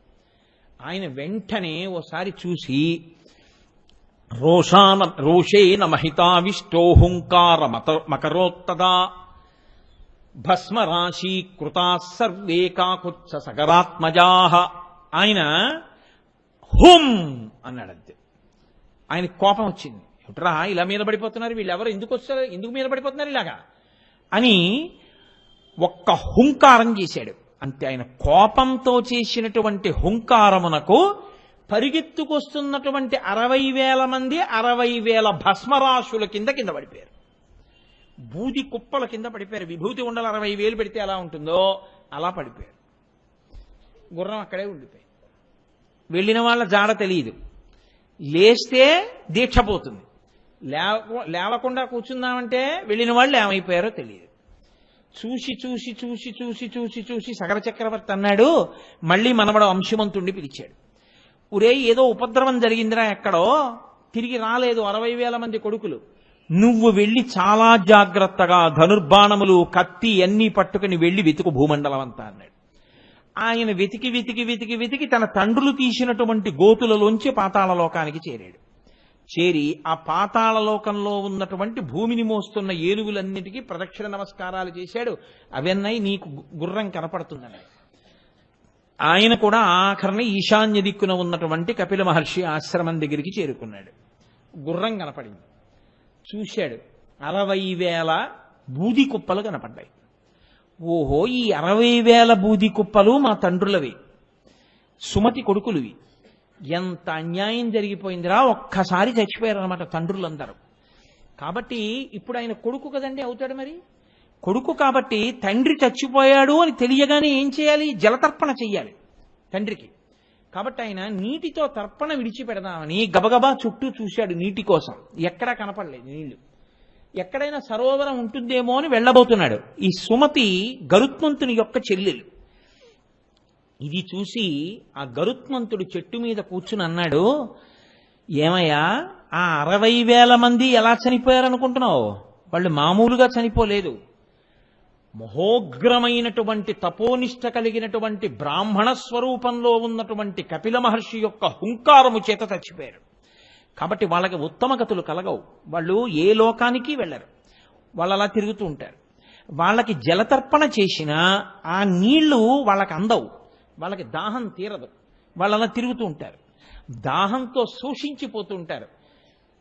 వాళ్ళు మళ్ళీ ప్రేతత్వాన్ని విడిచిపెట్టి ఉత్తమ లోకములను పొందాలి అంటే ఈ భూమి మీద ఇంతకు ముందు ప్రవహించనిది, ఆకాశములో మాత్రమే ప్రవహించేది, హిమవంతుడికి మేనకాదేవికి పుట్టినటువంటి పెద్ద కూతురు బ్రహ్మగారి శాపం చేత గంగగా మారి ప్రవహిస్తున్నటువంటి ఆకాశ గంగ ఆవిడ్ని భూమి మీదకి తీసుకురావాలి. భూమి మించి పాతాళ లోకంలోకి రావాలి. వచ్చి ఆవిడ ఈ బూది కుప్పల మించి వెళ్ళాలి. వెడితే అప్పుడు వీళ్ళకి ఉపశాంతి కలుగుతుంది. వీళ్ళు దాహాన్ని పోగొట్టుకుంటారు. కాబట్టి ఆకాశగంగని తేగలవా? లేకపోతే వెళ్ళిపో, నువ్వేం చేయలేవు. గుర్రం పట్టుకుని వెళ్ళు. సుపర్ణవచనం శ్రుత్వా శోంశుమాన్ అతి వీర్యవాన్ త్వరితం భయమాదాయ పునరాయాన్ మహాయశాః. సుపర్ణుడు అంటే గరుత్మంతుడు చెప్పాడు కాబట్టి మేనమామ, అయ్యో మనం ఏమీ చేయలేము ఇప్పుడు తండ్రులకని చెప్పి ఆయన ఏం చేశాడంటే ఆ గుర్రాన్ని పట్టుకుని తిరిగి సగర చక్రవర్తి దగ్గరికి వెళ్ళిపోయాడు. వెళ్ళిపోయి చెప్పాడు, 60,000 మంది చనిపోయారయ్యా అని చెప్పాడు. ఆయన యజ్ఞం పూర్తి చేసేసాడు, పూర్తయిపోయింది. 60,000 మంది చనిపోయిన కొడుకులకి ఉత్తమగతులు కల్పించాలంటే ఆకాశంలోంచి గంగని భూమి మీదకి తీసుకురావాలి. ఎలా వస్తుంది గంగ? బ్రతికున్న నాళ్లు కొన్ని వేల సంవత్సరములు, త్రేతాయుగంలో కొన్ని వేల సంవత్సరములు బతికేవారు. ఒక్కొక్క యుగంలో ఒక్కొక్కలా ఉంటుంది ఆయుర్దాయం ధర్మాన్ని బట్టి. దశరథ మహారాజు గారు 60,000 సంవత్సరాలు. కాబట్టి ఆయన ఎన్ని వేల సంవత్సరములో ఆలోచించి ఆలోచించి ఆలోచించి ఆలోచించి చిట్ట చివరికి ఆకాశగంగని భూమి మీద తేవడం కుదరదు అని నిర్ణయం చేసుకుని బాధతోనే శరీరాన్ని విడిచిపెట్టి ఉత్తమలోకాలకు వెళ్ళిపోయాడు. ఆయన కొడుకు అంశుమంతుడు, ఆయన మనవడు అంశుమంతుడు రాజయ్యాడు. ఎందుకని అసమంజసుడు అడవిలు పెట్టి వెళ్ళిపోయాడు, సగరులు చచ్చిపోయారు. అంశుమంతుడు రాజయ్యాడు. ఇప్పుడు ఈ అంశుమంతుడు రాజ్య పరిపాలన చేసి దిలీపుణ్ణి కన్నాడు. ఆయన కొన్ని వేల సంవత్సరములు ఆలోచించి ప్రయత్నించాడు. గంగని తేగలమా?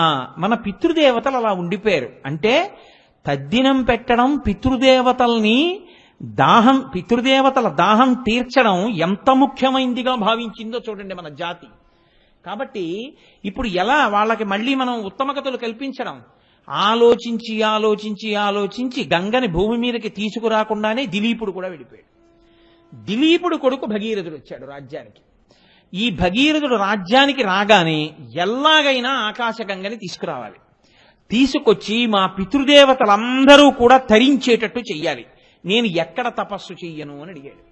అడిగితే వాళ్ళన్నారు గోకర్ణంలో తపస్సు చేయండి అన్నారు మంత్రులు. ఏమి గోకర్ణంలో ఎందుకు చెయ్యాలి? ఏ హిమవత్ పర్వతం మీద సగర చక్రవర్తి తపస్సు చేయడానికి వెళ్ళాడుగా సంతానం లేకపోతే, తను కూడా హిమవత్ పర్వతం మీదకి వెళ్ళకూడదా? కాదు. గోకర్ణ క్షేత్రానికి ఒక ప్రత్యేకమైనటువంటి ప్రాధాన్యత ఒకటి ఉంది. గోకర్ణ క్షేత్రంలో మీరు ఏదైనా నూతిలో నీళ్లు తీసి పోసుకున్నారనుకోండి, అది తీర్థస్నానమే. మీరు గోకర్ణంలో ఎక్కడైనా ఓ చెరువులో స్నానం చేశారనుకోండి, అది తీర్థమే. గోకర్ణ క్షేత్రం మొత్తం మీద ఎక్కడైనా మీరు ఓ రాయి మీద పువ్వేశారనుకోండి, అది శివలింగమే. గోకర్ణ క్షేత్రానికి ఉన్న గొప్పతనం ఏమిటంటే గోకర్ణ క్షేత్రమంతా శివలింగములే, గోకర్ణ క్షేత్రమంతా తీర్థములే. అందుకే కోటి తీర్థ క్షేత్రం అక్కడే ఉంది.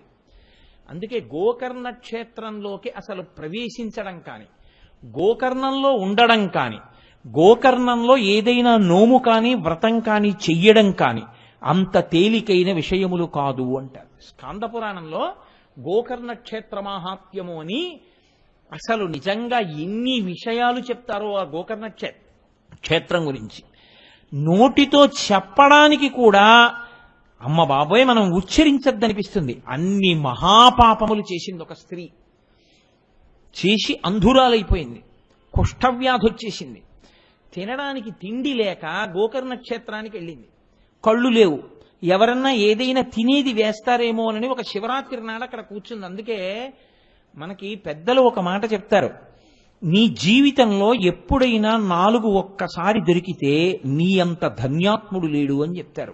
4 ఒక్కసారి దొరకాలి. 1 నువ్వు గోకర్ణం వెళ్ళాలి అసలు. 2 నీవు మారేడు జలములను చేత్తో పుచ్చుకోవాలి. 3 నీకక్కడ శివలింగం ఏ రాయైనా శివలింగమే, ఓ శివలింగంగా నువ్వు అక్కడ భావన చెయ్యాలి. లేకపోతే అక్కడ ఉన్నటువంటి స్వామికి మహాబలేశ్వరుడని పేరు, మహాబలేశ్వర దర్శనం చెయ్యాలి.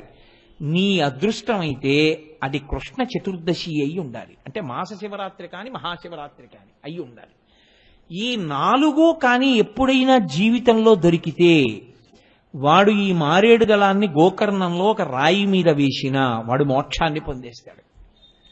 ఇన్ని పాపములు చేసిన వాడు కానివాడు, అంటే చెయ్యమని నా ఉద్దేశ్యం కాదు, కానీ గోకర్ణ క్షేత్రం అంత గొప్పది. అక్కడ సముద్ర స్నానం 365 రోజులు సముద్ర స్నానమే అక్కడ. అటువంటి క్షేత్రంలో ఈవిడ వెళ్ళి కూర్చుంది అన్నం కోసం. ఈ పాపములు చేసినవాడు, అసలు నా నోటితో నేను వర్ణించలేను ఆ పాపాలన్నీ. ఆవిడ కూర్చునుంటే ఒక ఆయన వెళ్ళిపోతూ ఆవిడ్ని చూశాడు. చూసి ఏమో ఎందుకు విసిరాడో తెలియదు, ముట్టుకున్నా పాపం పోతుంది కదా అనుకున్నాడో ఏమో, దర్శనం స్పర్శనం 2 గొప్పవు కదా మారేడు దళం. అందుకని ఒక మారేడు దళాల మాలను ఒక దాన్ని ఆవిడ ఒళ్ళోకి బారేశాడు.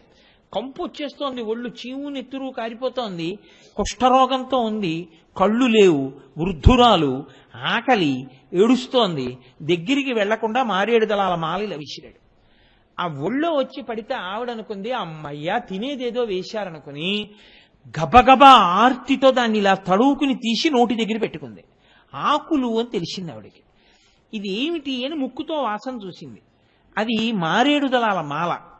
ఎవడో ధూర్తుడు నాకు మారేడు దళాల మాల వేశాడు, ఇందుకు తినాలా కడుపు నిండాలా? ఆ రోజు ఆవిడ అదృష్టం ఏమిటంటే కృష్ణ చతుర్దశి, మాఘమాస కృష్ణ చతుర్దశి అంటే మహాశివరాత్రి. ఆవిడ ఈ మాలని తీసి విసిరి పారేసింది కోపంలో. ఆ విసిరేయడంలో అది వెళ్ళి ఆ పక్కన ఉన్నటువంటి ఓ శివలింగం మీదకి అలంకారంగా పడిపోయింది. ఈవిడ లేచి అన్నం కోసం పరితపించి అసలు ఆవిడ దగ్గరికి కూడా ఎవరూ రాకపోతే ఏడుస్తూ రాత్రల్లా నడుస్తూ జాగరణ చేస్తూ వెళ్ళిపోయింది, చచ్చిపోయింది. శివదూతలు వచ్చి ఆవిడని తీసుకెళ్ళిపోయింది. అప్పుడు అడిగారు ఒక ఆయన అందులో ప్రశ్న, ఇంత పాపిష్టిరాలే ఈవిడికి శివదూతలు వచ్చి శివపార్షదులు వచ్చి విమానం ఎలా ఎక్కించారని అడిగారు. మీరు తెలిసి ముట్టుకున్నా తెలియకుండా ముట్టుకున్నా నిప్పు నిప్పే, తెలిసి ముట్టుకున్నా తెలియకుండా ముట్టుకున్నా నీరు నీరే. గోకర్ణ క్షేత్రం అంత గొప్పది. అందుకే మనుష్య ఉపాధిలోకి వచ్చిన వాళ్ళు తప్పకుండా కొన్ని క్షేత్రముల మట్టి తొక్కాలి, అంటే వెళ్ళాలి. వెళ్ళకపోతే జీవుడు ఊపిరుండగా చేసుకోకపోతే ఎవరు ఉద్ధరిస్తారు? వెళ్ళాలి తప్పకుండా కొన్ని క్షేత్రాలకి. కాబట్టి అటువంటి గోకర్ణ క్షేత్రంలో నీవు తపస్సు చేస్తే ఏ కోరిక సామాన్యమైంది కాదు. ఆకాశగంగని తీసుకురావాలి, చతుర్ముఖ బ్రహ్మగారి అనుగ్రహం కలగాలి. కాబట్టి గోకర్ణంలో తపస్సు చెయ్యి. ఇప్పుడు ఆయన గోకర్ణం వెళ్ళాడు. కోరిక చాలా తీవ్రమైంది కాబట్టి ఉగ్రమైన తపస్సు చేశాడు. ఊర్ధ్వబాహు పంచతప మాసాహారో జితేంద్రియ తస్య వర్ష సహస్రాణి ఘోరే తపసి తిష్ఠిత. ఆయన ఊర్ధ్వబాహు, 2 చేతులు పైకెత్తి నించున్నాడు. పంచతప, పంచతప అంటే ఇటు వెనక 2 పక్కల అగ్నిహోత్రాన్ని పెట్టుకుంటారు. వాటి సెగ తగులుతూ ఉంటుంది. 2 కన్నులు ముయ్యకుండా సూర్యుడి వంక అలా చూస్తూ ఉంటారు. ఎంత బాధ కళ్ళకి. 4 అగ్నిహోత్రముల మధ్యలో కేవలం బొటనవేళ్ల మీద నిలబడి సూర్యుడి వంక చూస్తూ అలా నెలకి ఒక్కసారి మాత్రమే ఆహారమును తీసుకుంటూ తర్శ్య వర్ష సహస్రాణి 1000 ఏళ్లు తపస్సు చేశాడు గోకర్ణ క్షేత్రంలో. అందుకే భగీరథ ప్రయత్నం అంటారు. చతుర్ముఖ బ్రహ్మగారు ప్రత్యక్షమయ్యారు. ఏమిరా నాయన, ఇంత ఘోరమైన తపస్సు చేశావు, ఇంత కష్టపడ్డావు, నీకేం కావాలన్నారు. నాకు 2 కావాలి. ఒకటి, మా ఇక్ష్వాకు వంశం సంతానం లేక ఇబ్బంది పడుతోంది అప్పుడప్పుడు. మా ఇక్ష్వాకు వంశంలో ఇంకా సంతానము కలగడంలో ఇబ్బంది కలగకూడదు. సంతానము కలిగి తీరాలి, వంశం ఆగకూడదు. తప్పకుండా నీ కోరిక తీరింది, అనుగ్రహించాను. 2, మా పితృదేవతలు మా ముందు పుట్టినటువంటి వాళ్ళు 60,000 మంది సగరులు బూడిద కుప్పలై పడిపోయి ఉన్నారు కపిల మహర్షి యొక్క ఆగ్రహ జ్వాలకు. వాళ్ళు ఉత్తమగతులు పొందలేదు, వాళ్ళ దాహం తీరలేదు అప్పటి నుంచి ఇప్పటి వరకు. కాబట్టి మీరు అనుగ్రహించి ఆకాశంలోంచి గంగని, హిమవంతుని యొక్క పెద్ద కుమార్తెని భూమి మీదకి విడిచిపెట్టాలి. బ్రహ్మగారు అన్నారు, నీ మొదటి కోరిక తీరుస్తాను, 2వ కోరిక తీర్చడం సాధ్యం కాదు. ఎందుకో తెలుసా? గంగాయా పతనం రాజన్ పృథివీ న సహిష్యతి. ఆ గంగ ఆకాశంలోంచి కాని కింద పడిందా ఈ భూమి తట్టుకోలేదు. భూమి అంతా అదిరిపోయి బద్దలైపోయి భూమిని అంతటినీ కూడా ఈడ్చేస్తుంది గంగ. అంత శక్తివంతం పైనుంచి అలా పడుతుంది. కాబట్టి భూమి కూడా తట్టుకోలేదు, భరించగలిగినది భూమి.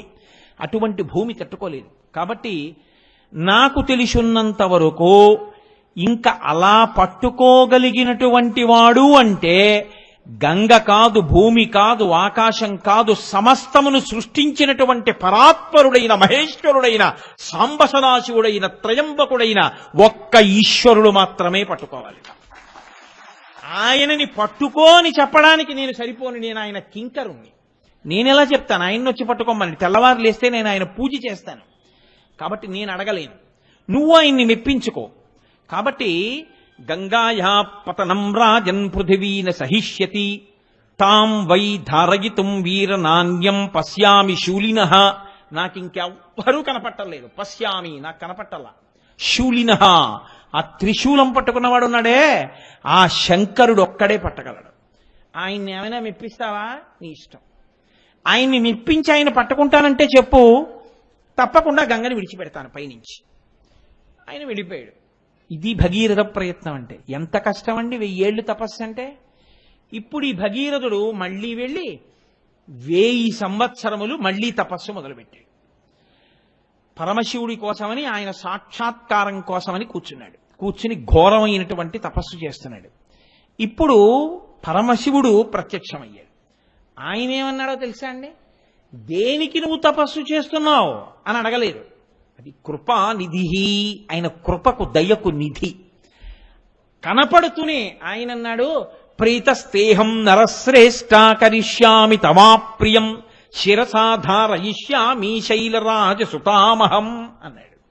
ఏమయ్యా, గంగ భూమి మీద పడితే భూమి తట్టుకోలేదని బ్రహ్మగారు చెప్పారు కాబట్టి పట్టుకోవడానికి కదూ నన్ను నా కోసం ప్రయత్నించావు.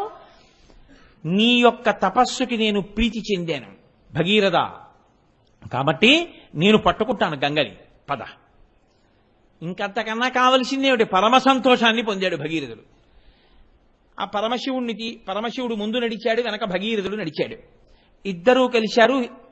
హిమాలయ పర్వత ప్రాంతంలోకి వెళ్ళారు. అక్కడ బిందు సరోవరము అని ఒక ప్రఖ్యాతమైనటువంటి క్షేత్రం. ఆ బిందు సరోవరం దగ్గరికి వెళ్ళి శంకరుడు 2 కాళ్ళు అటు ఇటు పెట్టి నడుం మీద 2 చేతులు వేసుకుని జటాజూటాన్ని విప్పి అలా పైకి చూస్తూ వదలండి అన్నాడు. ఆ మూర్తిని మీరు చూసి తీరాలి. అసలు ఆ గంగావతరణం చేసేటటువంటి శంకరుడు అసలు ఆ మూర్తిని మనసులో ఊహ చేస్తేనే అబ్బా అనిపిస్తుంది. అలా ఉంటాడు.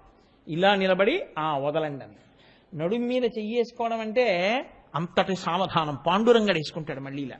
అందుకే ఆయన కూడా వేచి ఉండే దేవుడు. ఇటకరా అక్కడ పడేసి పుండలీకుడు అలా ఉండు, మా నాన్నగారి కాళ్ళు పడుతున్నాను, నేను వచ్చే వరకు ఉండంటే మనం చూడండి ఎవరి కోసమన్నా ఎదురు చూస్తుంటే ఇలా పెడతాం. అలా ఆయన కూడా భక్తుడి కోసం భగవంతుడు ఎదురు చూశాడు కాబట్టి పాండురంగడు నడుం మీద చేతులు వేసుకుంటాడు. అలా ఈయన నడుం మీద చేతులు వేసుకుని తలపైకెత్తి చూస్తున్నాడు గంగ పడుతుందని. బ్రహ్మగారు అన్నారు, గంగా పైనుంచి కింద పడు అంటే ఆవిడ పకపక నవ్వి ఆవిడంది, ఏమిటో పిచ్చాడు, తెలియదు నా సంగతి, నన్ను పట్టుకుంటాడా?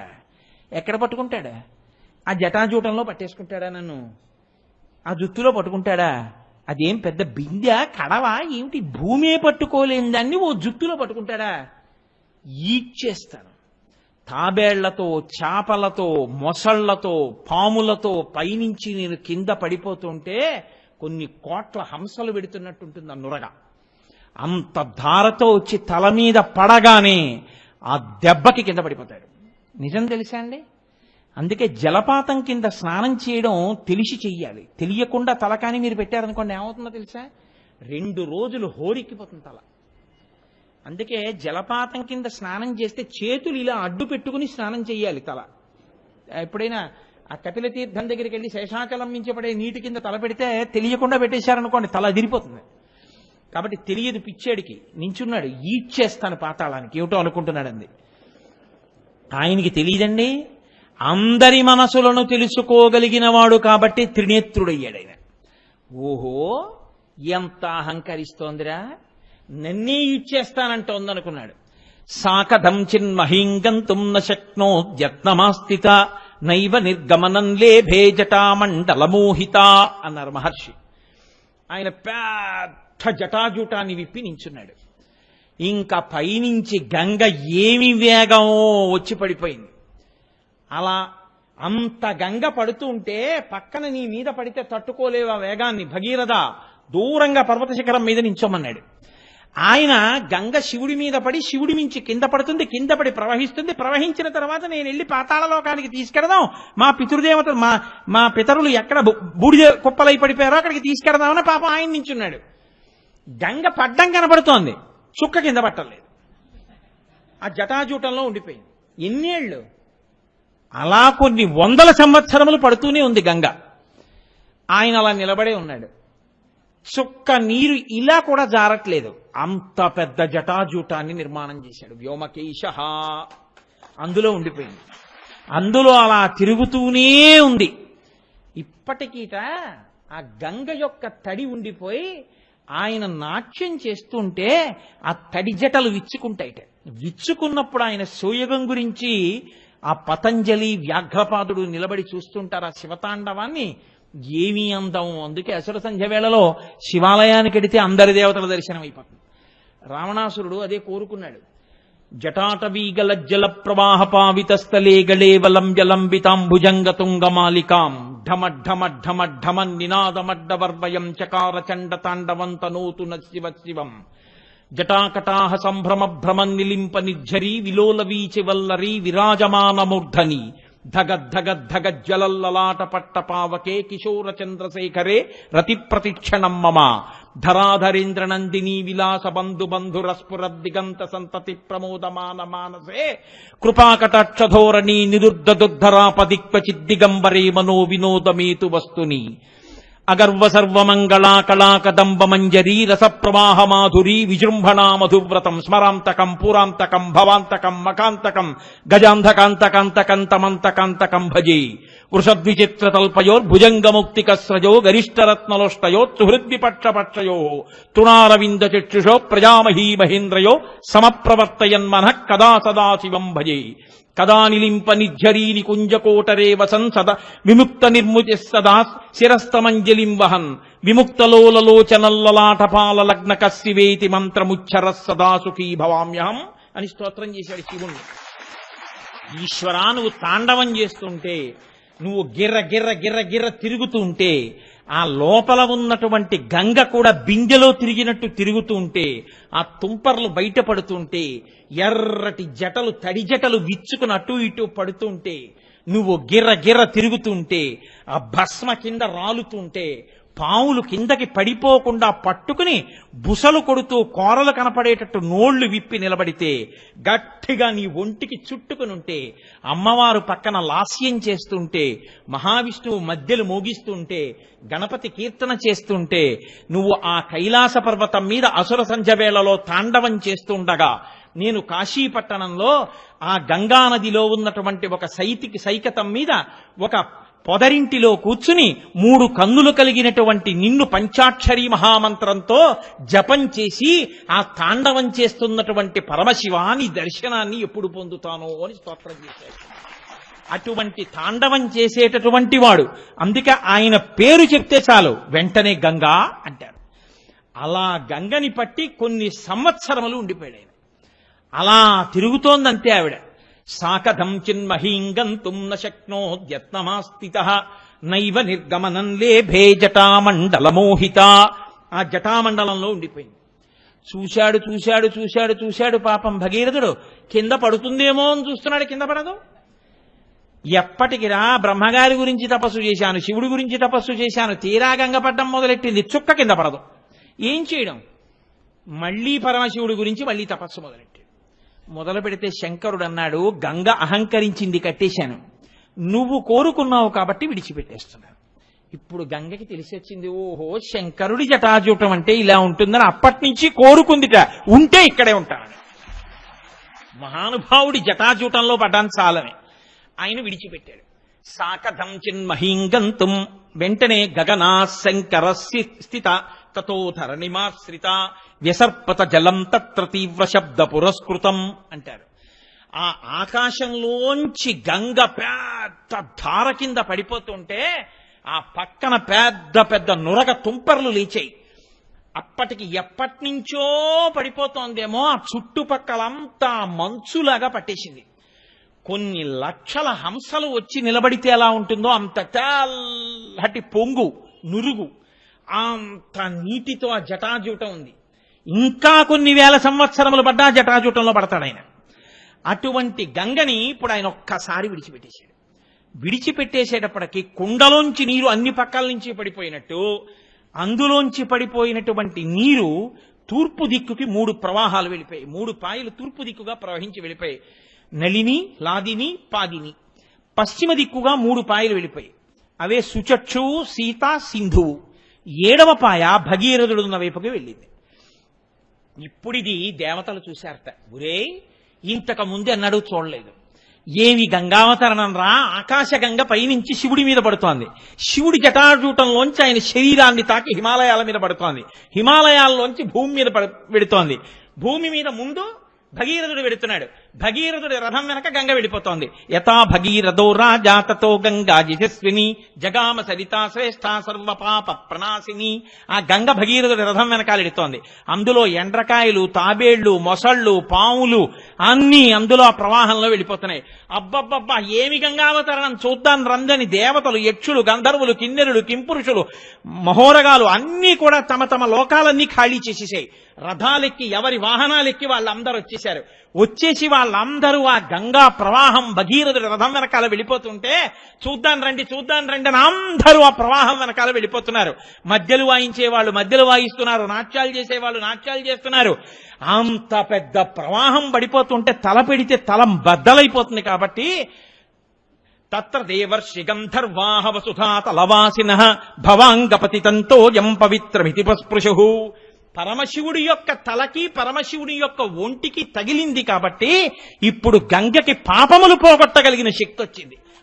మహానుభావుడు ఆయన ఒంటికి తగిలింది గంగ కాబట్టి ఇప్పుడు గంగకి శక్తి అని వాళ్ళు తల పెట్టలేక భవాంగపతితంతో యం పవిత్రమితి పస్పృశు ఆ గంగలో చేయిపెట్టి నీళ్లు తీసి ఇలా చల్లుకున్నారు.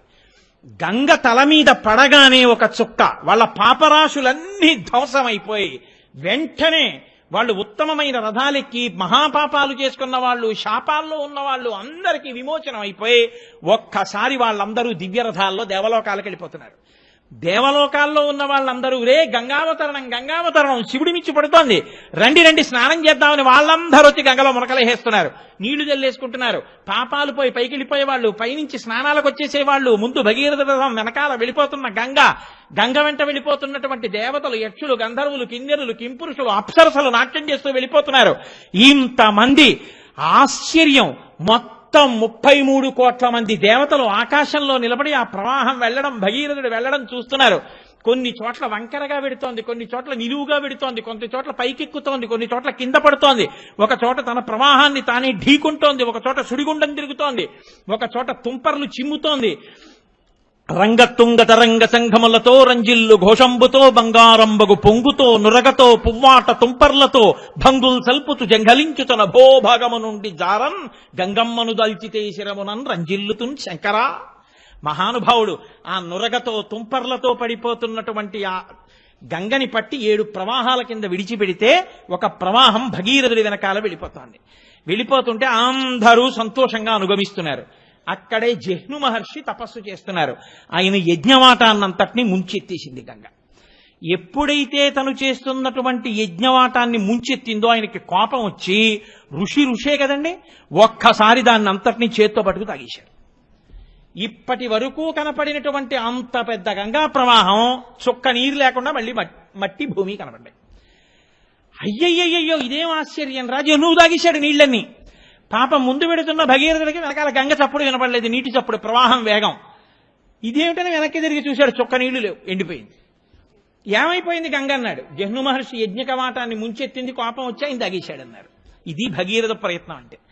ఆయన మళ్లీ వచ్చి ఆయన కాళ్ళ మీద పడ్డాడు. అయ్యో మా పితరులని రక్షించుకోవడానికి తీసుకెడుతున్నానయ్యా, ప్రవాహం అన్న తర్వాత ముంచెత్తడం దాని లక్షణం, నీ జోలికి రాకుండా ఉండవలసింది, కానీ మాకేం తెలుసు, మన్నించి విడిచిపెట్టమన్నాడు.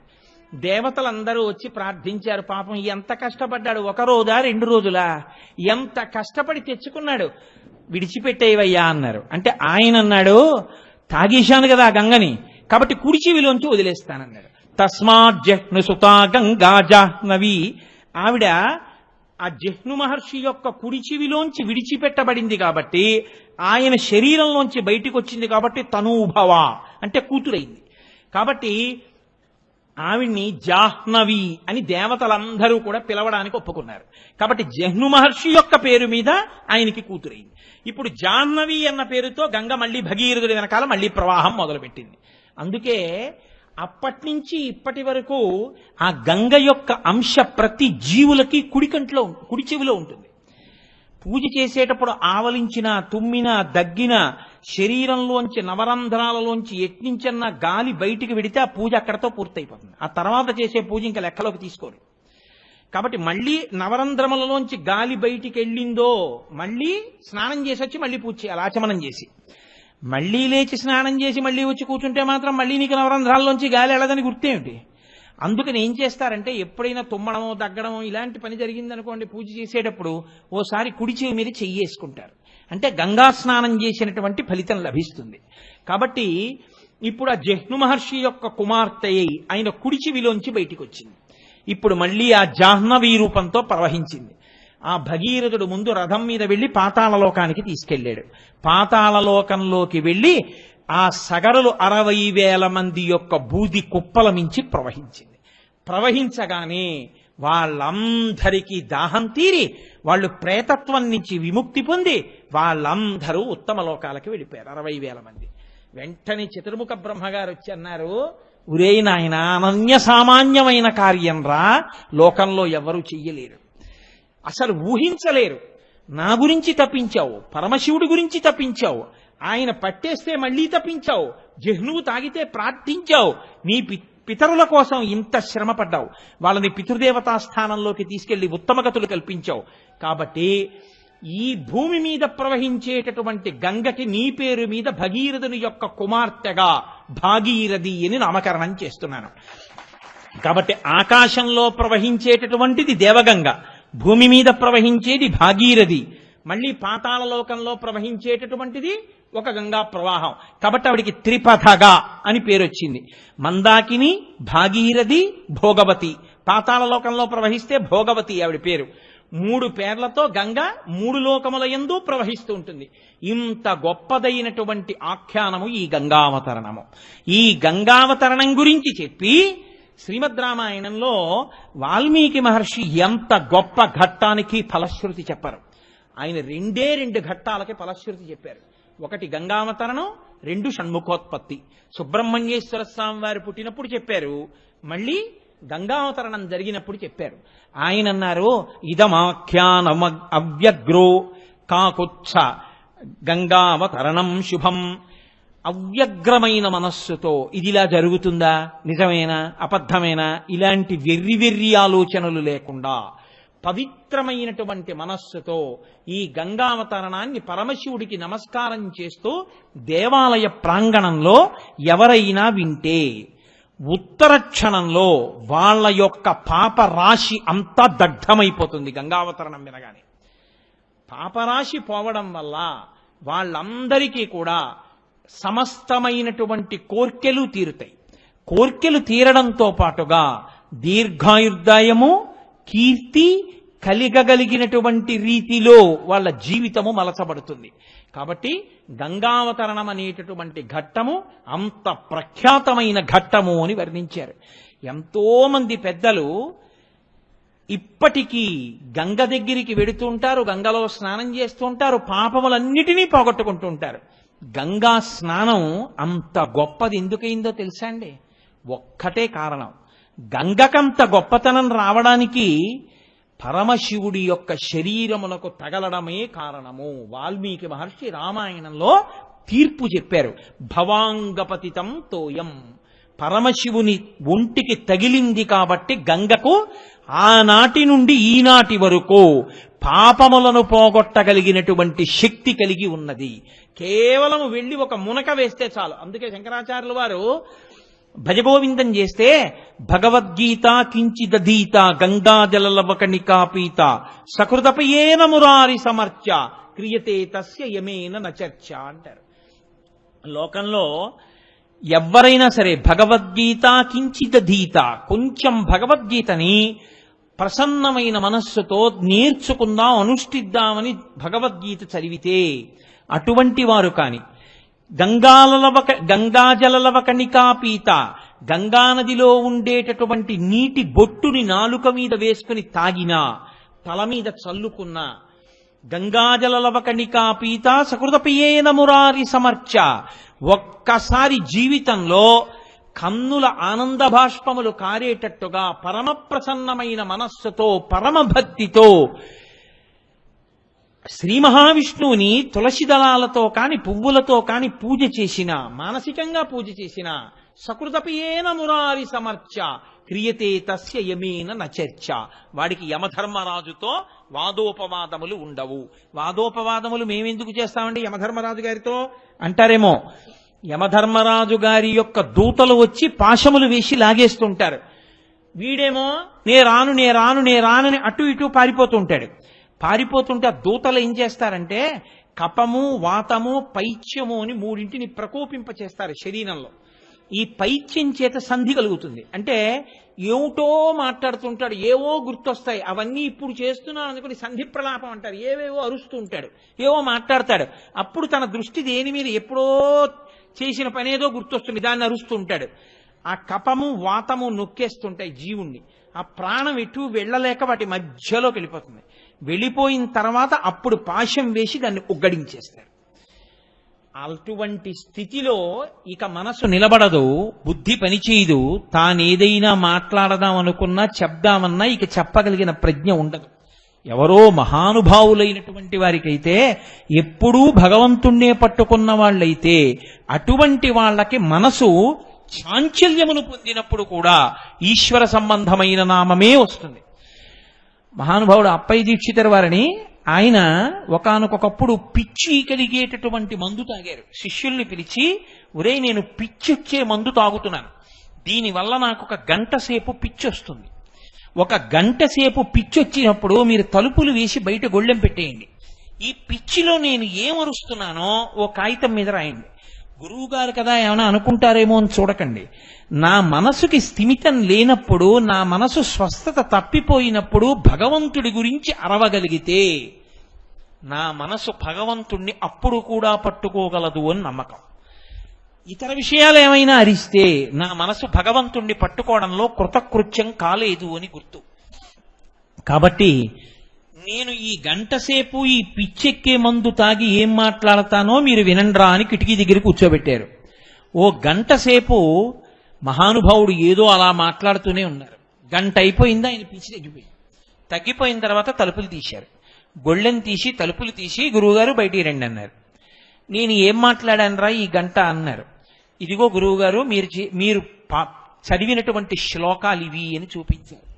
ఉన్మత్త శతకము అంటారు. ఉన్మత్త అంటే పిచ్చి. ఆయన మనసు స్వస్థతలో లేనప్పుడు ఆయన పరమశివుడు గురించి చేసినటువంటి ఆ స్తోత్రం అత్యద్భుతమైనటువంటి స్తోత్రమై లోకంలో విరాజిల్లింది. అంటే మహాపురుషులైనటువంటి వారు వినా అందరికీ అలా భగవంతుణ్ణి పట్టుకోవడం సాధ్యం కాదు. మరణ సమయంలో కపవాత పైత్యముల్ కప్పగాశ్రమ చేత కంపముద్భవ మంది కష్టపడుచు నారాయణాయంచు నా జిహ్వతో నిన్ను పిలుతునో శ్రమచేత పిలువలేను నాటికిపుడి నీనామస్మరణ చేతు చివినిడవయ్య భూషణ వికాస శ్రీధర్మ పురనివాస దుష్ట సంహార నరసింహ దురిత దూర అని ప్రార్థిస్తాడు నరసింహ శతక కర్త. ఒంట్లో ఓపికండగానే చెప్తాను, ఈశ్వర చెవి ఒగ్గి విను, వీడు పలికాడు భగవన్నామని గుర్తు పెట్టుకో, అప్పుడు చెప్పగలనో చెప్పలేనో అంటాడు.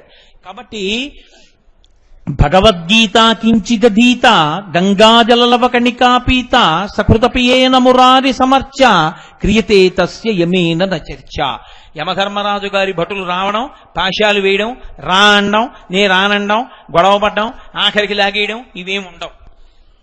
ఎవరు గంగానది గురించి వింటారో, గంగానది గురించి చదువుతారో, ప్రత్యేకించి గంగావతరణం వింటారో, అందున కార్తీక మాసంలో సోమవారం నాడు ప్రదోష వేళలో విష్ణువాలయంలో కూర్చుని గంగావతరణం వినడం అంటే కొన్ని కోట్ల కోట్ల కోట్ల జన్మల తర్వాత శివానుగ్రహంతో కలిగినటువంటి అదృష్టం.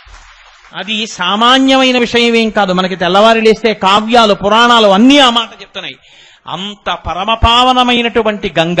పరీక్షిత్ అంతటి వాడు ప్రార్థన చేశాడు, అమ్మాయని పిలిచిన నరు పొమ్మాయని ముక్తి కడకు బుద్ధువట, లిమాని రూపముతో రమ్మానాకెదురంగ గంగ రమ్య తరంగా అని అడిగాడు.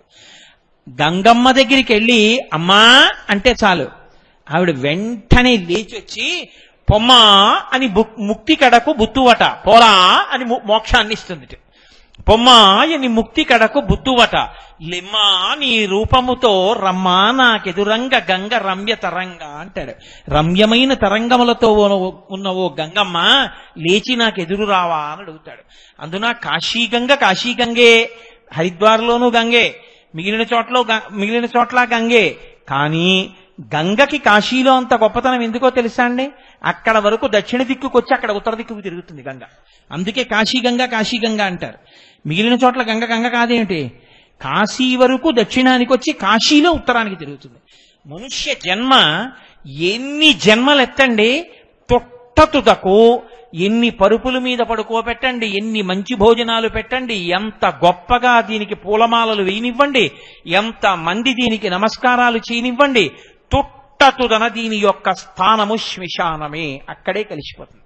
పార్వతీదేవి మహాభారతం అనుశాసనిక పర్వంలో పరమశివుణ్ణి అడిగింది, ఏమయ్యా నీకు ఈ శ్మశానం అంటే ఇంత ఇష్టం, ఎందుకు కూర్చుంటుంటావు ఇక్కడ అని అడిగింది.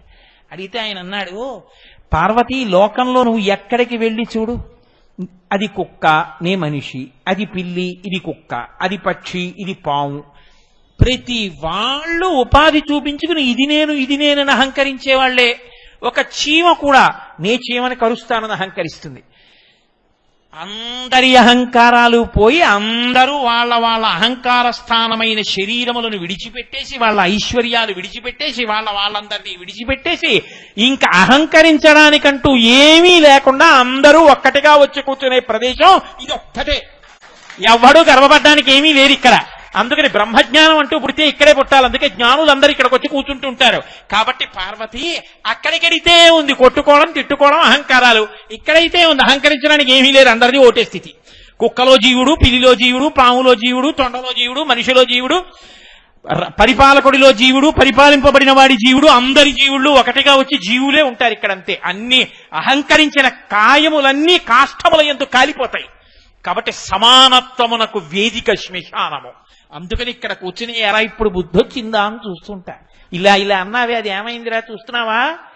ఈ బుద్ధి ముందుంటే మీ నాన్నగారిని తీసుకొచ్చావు, తాతగారిని తీసుకొచ్చావు, మామగారిని తీసుకొచ్చావు. ఈ బుద్ధి పెట్టుకుని ఉంటే ఇక్కడికి రాకుండా నేను నిన్ను వచ్చి పొందేవాడిని కదరా, చూసావా అని పాఠం చెప్తుంటాను. పార్వతి అందరి అహంకారాలు పోయేస్తాను. అప్పుడు వాళ్ళని చూస్తే ఎంత గమ్మత్తుగా ఉంటుందో తెలుసా? అందుకు కూర్చుంటాను అక్కడ. పరమశివుడు అంటే అంతటి మహాజ్ఞాని, అంతటి మహానుభావుడు.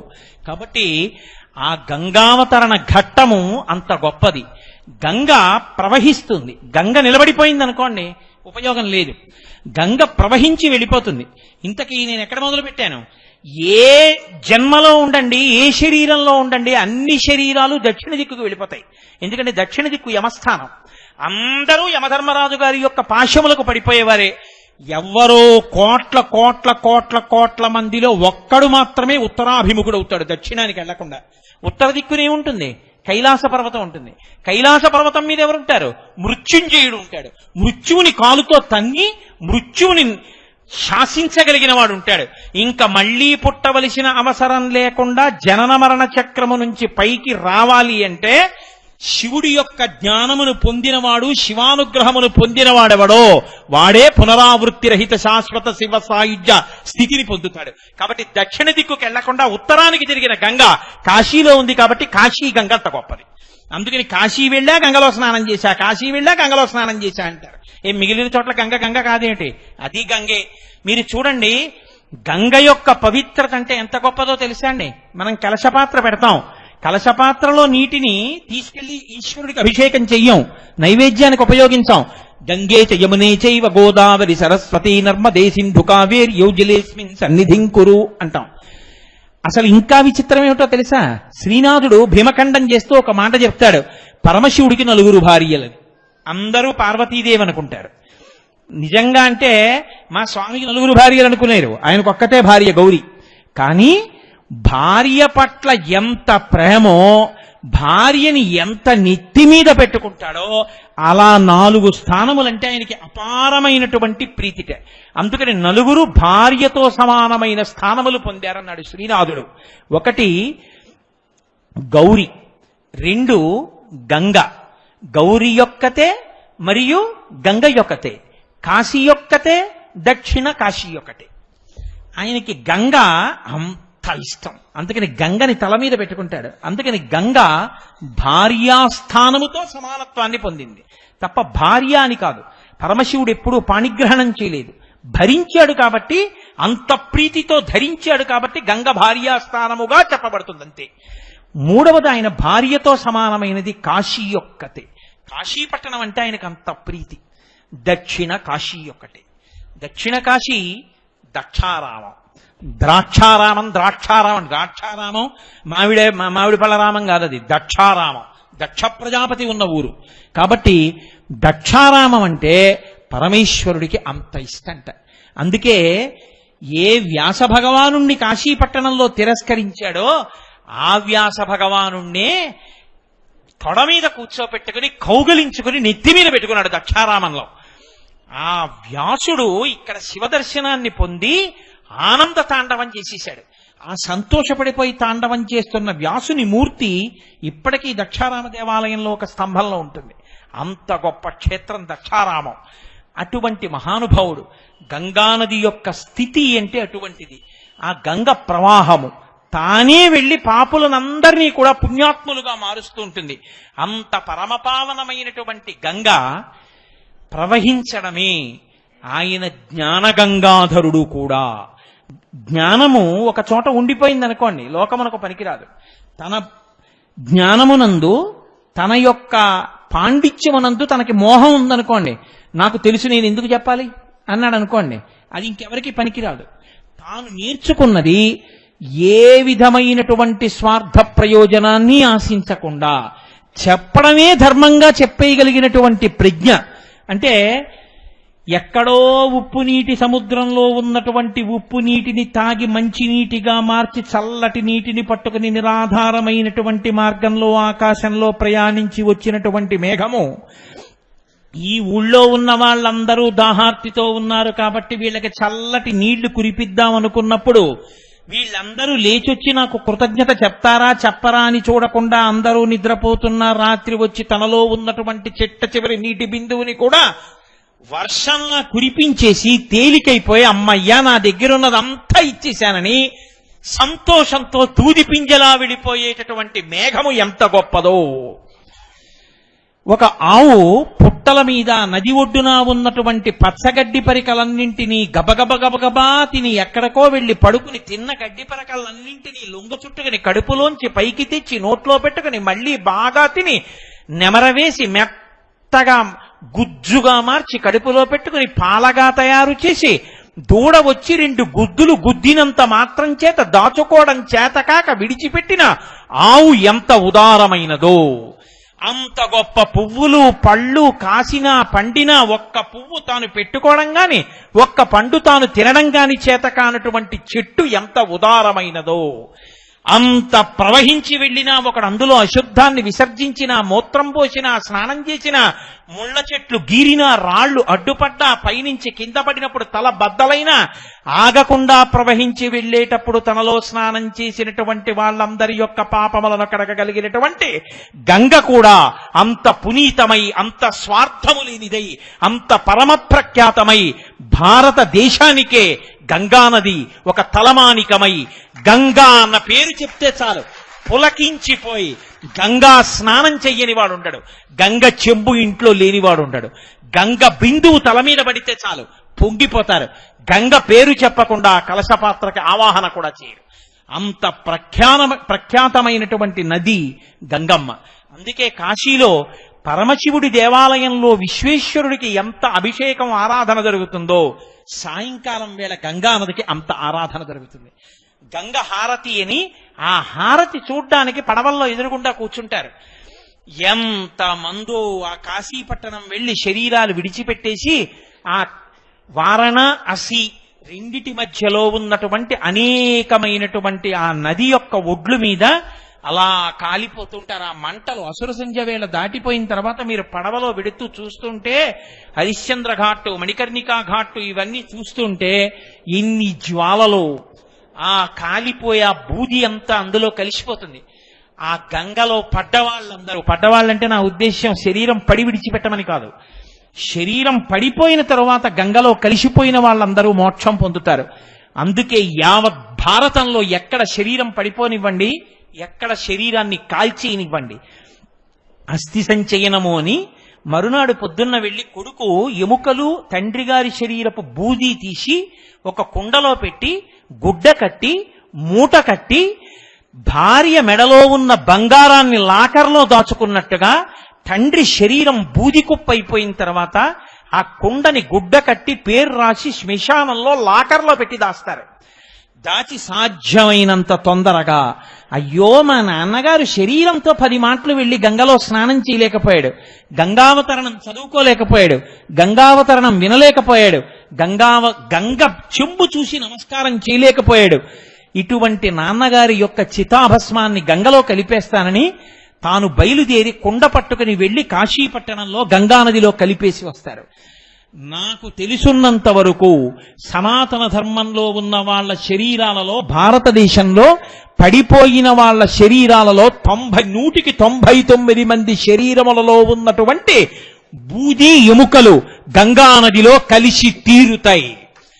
ఇంత శవభస్మ చేరినా ఇన్ని ఎముకలు చేరినా ఆ గంగానది జలాల్ని మీరు ఒక డబ్బాలో పట్టి తీసుకొచ్చి ఇంట్లో పెట్టండి.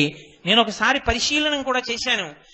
ఎన్ని నెలలు ఉన్న తర్వాత అయినా గంగని ఒక పాత్రలో పోసి చూడండి, కొంచెం బూజు పట్టడం కాని నలకలు కాని పురుగులు పట్టడం కాని ఏమీ ఉండదు. ఎక్కడిది గంగకి ఆ పవిత్రత? ఎక్కడి నుంచి వచ్చింది శక్తి ఆ గంగకి? ఇప్పటికీ దేశ విదేశాల నుంచి ఎందరో కాశీ పట్టణానికి వచ్చి ఆ గంగలో స్నానం చేస్తుంటారు. గంగ భారతదేశపు సంస్కృతి సాంప్రదాయాల వారసత్వానికి చిహ్నం. భారతదేశంలో సనాతన ధర్మం మీద భక్తులకు ఉన్న పూనికకి గంగమ్మ చిహ్నం. మనకి నదులలో గంగమ్మ మీద ఉన్నంత భక్తి ఇంకా ఏ నది మీద ఉండదు. గోదావరమ్మ అనం, లేకపోతే నర్మదమ్మ అనం, గంగమ్మ అంటాం. అమ్మవారిని పార్వతమ్మ, లక్ష్మమ్మ అన్నట్టే నదులలో గంగని మాత్రం గంగమ్మ అంటాం. గంగమ్మ అని పేరు పెట్టుకుంటాం. గంగానమ్మ జాతర అని జాతర చేస్తాం. గంగ ఈ జాతి జీవనాడిలో కలిసిపోయింది. గంగ ఒకటి, సనాతన ధర్మం ఒకటి కాదు. సనాతన ధర్మమే గంగ, గంగయే సనాతన ధర్మం. అంత గొప్ప నది. ఆ నదికంత శక్తి రావడానికి కారణం మా స్వామి పరమేశ్వరుడు యొక్క శరీరమునకు తగిలి కింద పడ్డాం. అందుకని ఆయన గంగాధర అన్న నామాన్ని పొందాడు. ఆయనే జ్ఞానగంగాధరుడై లోకమునకంతటికి జ్ఞానాన్ని కూడా పంచిపెడుతూ ఉంటాడు. అంటే ఆయన నుండే మొట్టమొదట ఆయన గురువుగా కూర్చుని లోకమునకు మొట్టమొదట విజ్ఞానాన్ని నేర్పడం మొదలుపెట్టాడు. అక్కడి నుంచి ఆ గురు పరంపర అలా కొనసాగుతూ వెళ్ళింది. అందుకే ఇప్పటికీ పూజలో కూర్చుంటే సదాశివ సమారంభాం శంకరాచార్య మధ్యమాం అస్మదాచార్య పర్యంతాం వందే గురు పరంపరాం అని పరమశివుడు దక్షిణామూర్తిగా కూర్చుని మౌనంతో జ్ఞాన ప్రకటనం చేసి జ్ఞానబోధ చెయ్యడం దగ్గర మొదలుపెట్టి ఆది గురువుగా కూర్చున్నటువంటి సదాశివుడు, మధ్యలో ఉన్నటువంటి శంకర భగవత్పాదులు ఈనాటి వరకు ఈ 4 మాటలు చెప్పుకోగలిగాను అంటే దానికి కారణమైనటువంటి అస్మద్గురువరేణ్యులైనటువంటి బ్రహ్మశ్రీ మల్లంపల్లి అమరేశ్వర ప్రసాద్ శర్మ గారి వరకు మా గురు పరంపరకంతటికీ కూడా నమస్కారం అని గురువు గారికి నమస్కారం చేసి కూర్చుంటాం. పూర్తి చేస్తే మంగళాశాసన పరై మదాచార్య పురోగమై మా గురు పరంపరకు మంగళమగుగాక. కాబట్టి ఆ గురు పరంపర జ్ఞానాన్ని ఎప్పుడూ ఇస్తూ ఉంటుంది, పాపములు పోగొడుతుంది, పవిత్రతనిస్తుంది. ఆయన బాహ్యమునందు గంగాధరుడు, ఆంతరమునందు జ్ఞాన గంగాధరుడు. ఇన్నిటిని ధరించినటువంటి మహానుభావుడు నా తండ్రి శంకరుడు. కాబట్టి ఆయనకి గంగాధర, వ్యోమకేశ, కృపానిధి, జటాధరుడు, ఇన్ని బిరుదు నామాలు, ఇన్ని నామాలు వచ్చాయి. కాబట్టి ఒక 5 నామాలతో దండ కట్టాను ఇవాళ. మీ అందరూ సంతోషంగా ఇవాళ గంగావతరణం విన్నారు. కాబట్టి నేను ఇంకొక నామాన్ని ఇవాళ ముట్టుకోను, చాలు. నేను నిజం చెప్తున్నాను, మీరు నమ్మండి, త్రికరణ శుద్ధిగా చెప్తున్నాను. భగవానుడు శివాలయాన్ని పునర్నిర్మాణం చేస్తున్నారే, పిల్లలందరూ కలిసి ఇంతమంది కలిసి తలో చెయ్యి వేసి గుడిని కట్టాలనుకుంటున్నారు. వీళ్ళని నేను అనుగ్రహించాలి అనుకున్నాడు. ఈ ధూర్తుడు అక్కడ ఇక్కడ తిరుగుతూ ఉంటాడు. వీడిని తీసుకొచ్చి కూర్చోబెడితే తెలిసో తెలీదో 4 మాటలు చెప్పుకుని వీడు పవిత్రుడవుతాడు. నన్ను కూర్చోబెట్టాడు. కార్తీక సోమవారం నాటి సాయంకాలం వేళ గంగాధర నామ వ్యాఖ్యానం చేయించి గంగావతరణం చెప్పించాడు. శంకరాచార్యుల వారు గంగాష్టకము అని ఒక అత్యద్భుతమైన అష్టకాన్ని చేశారు. ఇవాళ మనం ఒక గొప్ప ప్రయోగాన్ని చేద్దాం. గంగానది జలాల్ని ఒక చక్కటి కలశలో పెట్టి కాకినాడ మన భానుగుడి జంక్షన్ లో ఉన్నటువంటి పోలీస్ క్వార్టర్స్ లోని అయ్యప్ప స్వామి దేవాలయ అంతరాలయంలో ఆ కలశ పెట్టి ఆ కలశలో గంగమ్మని నామములతో పూజ చేసి పరమ పవిత్రంగా సంధ్యావందనం చేసుకున్నటువంటి బ్రాహ్మణోత్తములు ఆ కలశ పట్టుకుని ఇక్కడికి తీసుకొచ్చారు. ఇప్పుడు వాళ్ళు మీ అందరి మధ్యలోకి వచ్చి ఆ గంగని మీ మీద ప్రోక్షిస్తారు. ఆ గంగ మీ తల మీద పడుతూ ఉండగా ఉత్తినే కూర్చోకుండా శంకరాచార్యకృతమైనటువంటి గంగాష్టకం అంతా చదివి చెప్పడానికి సమయం సరిపోదు. కాబట్టి నేను గంగాష్టకంలో ఆయన చెప్పినటువంటి అద్భుతమైన మాటలతో కూడిన ఒక 2-3 శ్లోకములు చిన్న చిన్న మాటలుగా మీతో చెప్పిస్తా. మీరు ఆ గంగాష్టకం మీద దాని వ్యాఖ్యానం మీద మనసు పెట్టి వింటూ ఉండండి. గంగ తనంత తాను మీ తలల మీద పడిపోతుంది. మీరేం ప్రయత్నం చేయక్కర్లేదు. వాళ్ళందరూ మీలోకి వచ్చి వాళ్లే మీకు గంగ చల్లుతారు. నేను మంగళం చెప్తే తప్ప ఈ పీఠం మించి లేవను. మంగళం చెప్పకుండానే గంగాష్టకం చెప్తున్నాను అంటే గుర్తు ఏమిటి? సభంతా అయిపోయిన తర్వాత గంగాష్టకం అయ్యాక నేను అడుగుతానమ్మా అందరి మీద పడిందా అని అడుగుతాను. ఎవరైనా ఒక్కరు మా అబద్ధాలు ఆడకూడదు. ఒక్కరు మా మీద పడలేదంటే మళ్ళీ మీ దగ్గరికి వచ్చి చల్లుతారు. అంత శ్రద్ధగా మీరు కూర్చునుండగా మీ మీద చల్లిస్తాం. అందుకే నేను మంగళం కూడా చెప్పట్లేదు. కాబట్టి చక్కగా డాక్టర్ గారు, ఇరగవరపు సత్యనారాయణమూర్తి గారు, సత్యనారాయణ గారు, ఆ ఇతర ఋత్విక్కులు మీ అందరూ తలకొక ప్రాంగణంలోకి అందరూ ఒక్క చోట కాకుండా వెళ్ళి వాళ్ళకి త్రోవ ఇస్తుండమ్మా. వాళ్ళ గంగ మీద ప్రోక్షిస్తుండగా కార్తీక సోమవారం మన జన్మలు పండే ఇవ్వాల. చక్కగా నేను చెప్పింది మీరు చెప్తుండండి. నేను శంకరులు ఆ గంగాష్టకం గురించి చెప్పిన మాటలు మీతో చెప్పిస్తాను.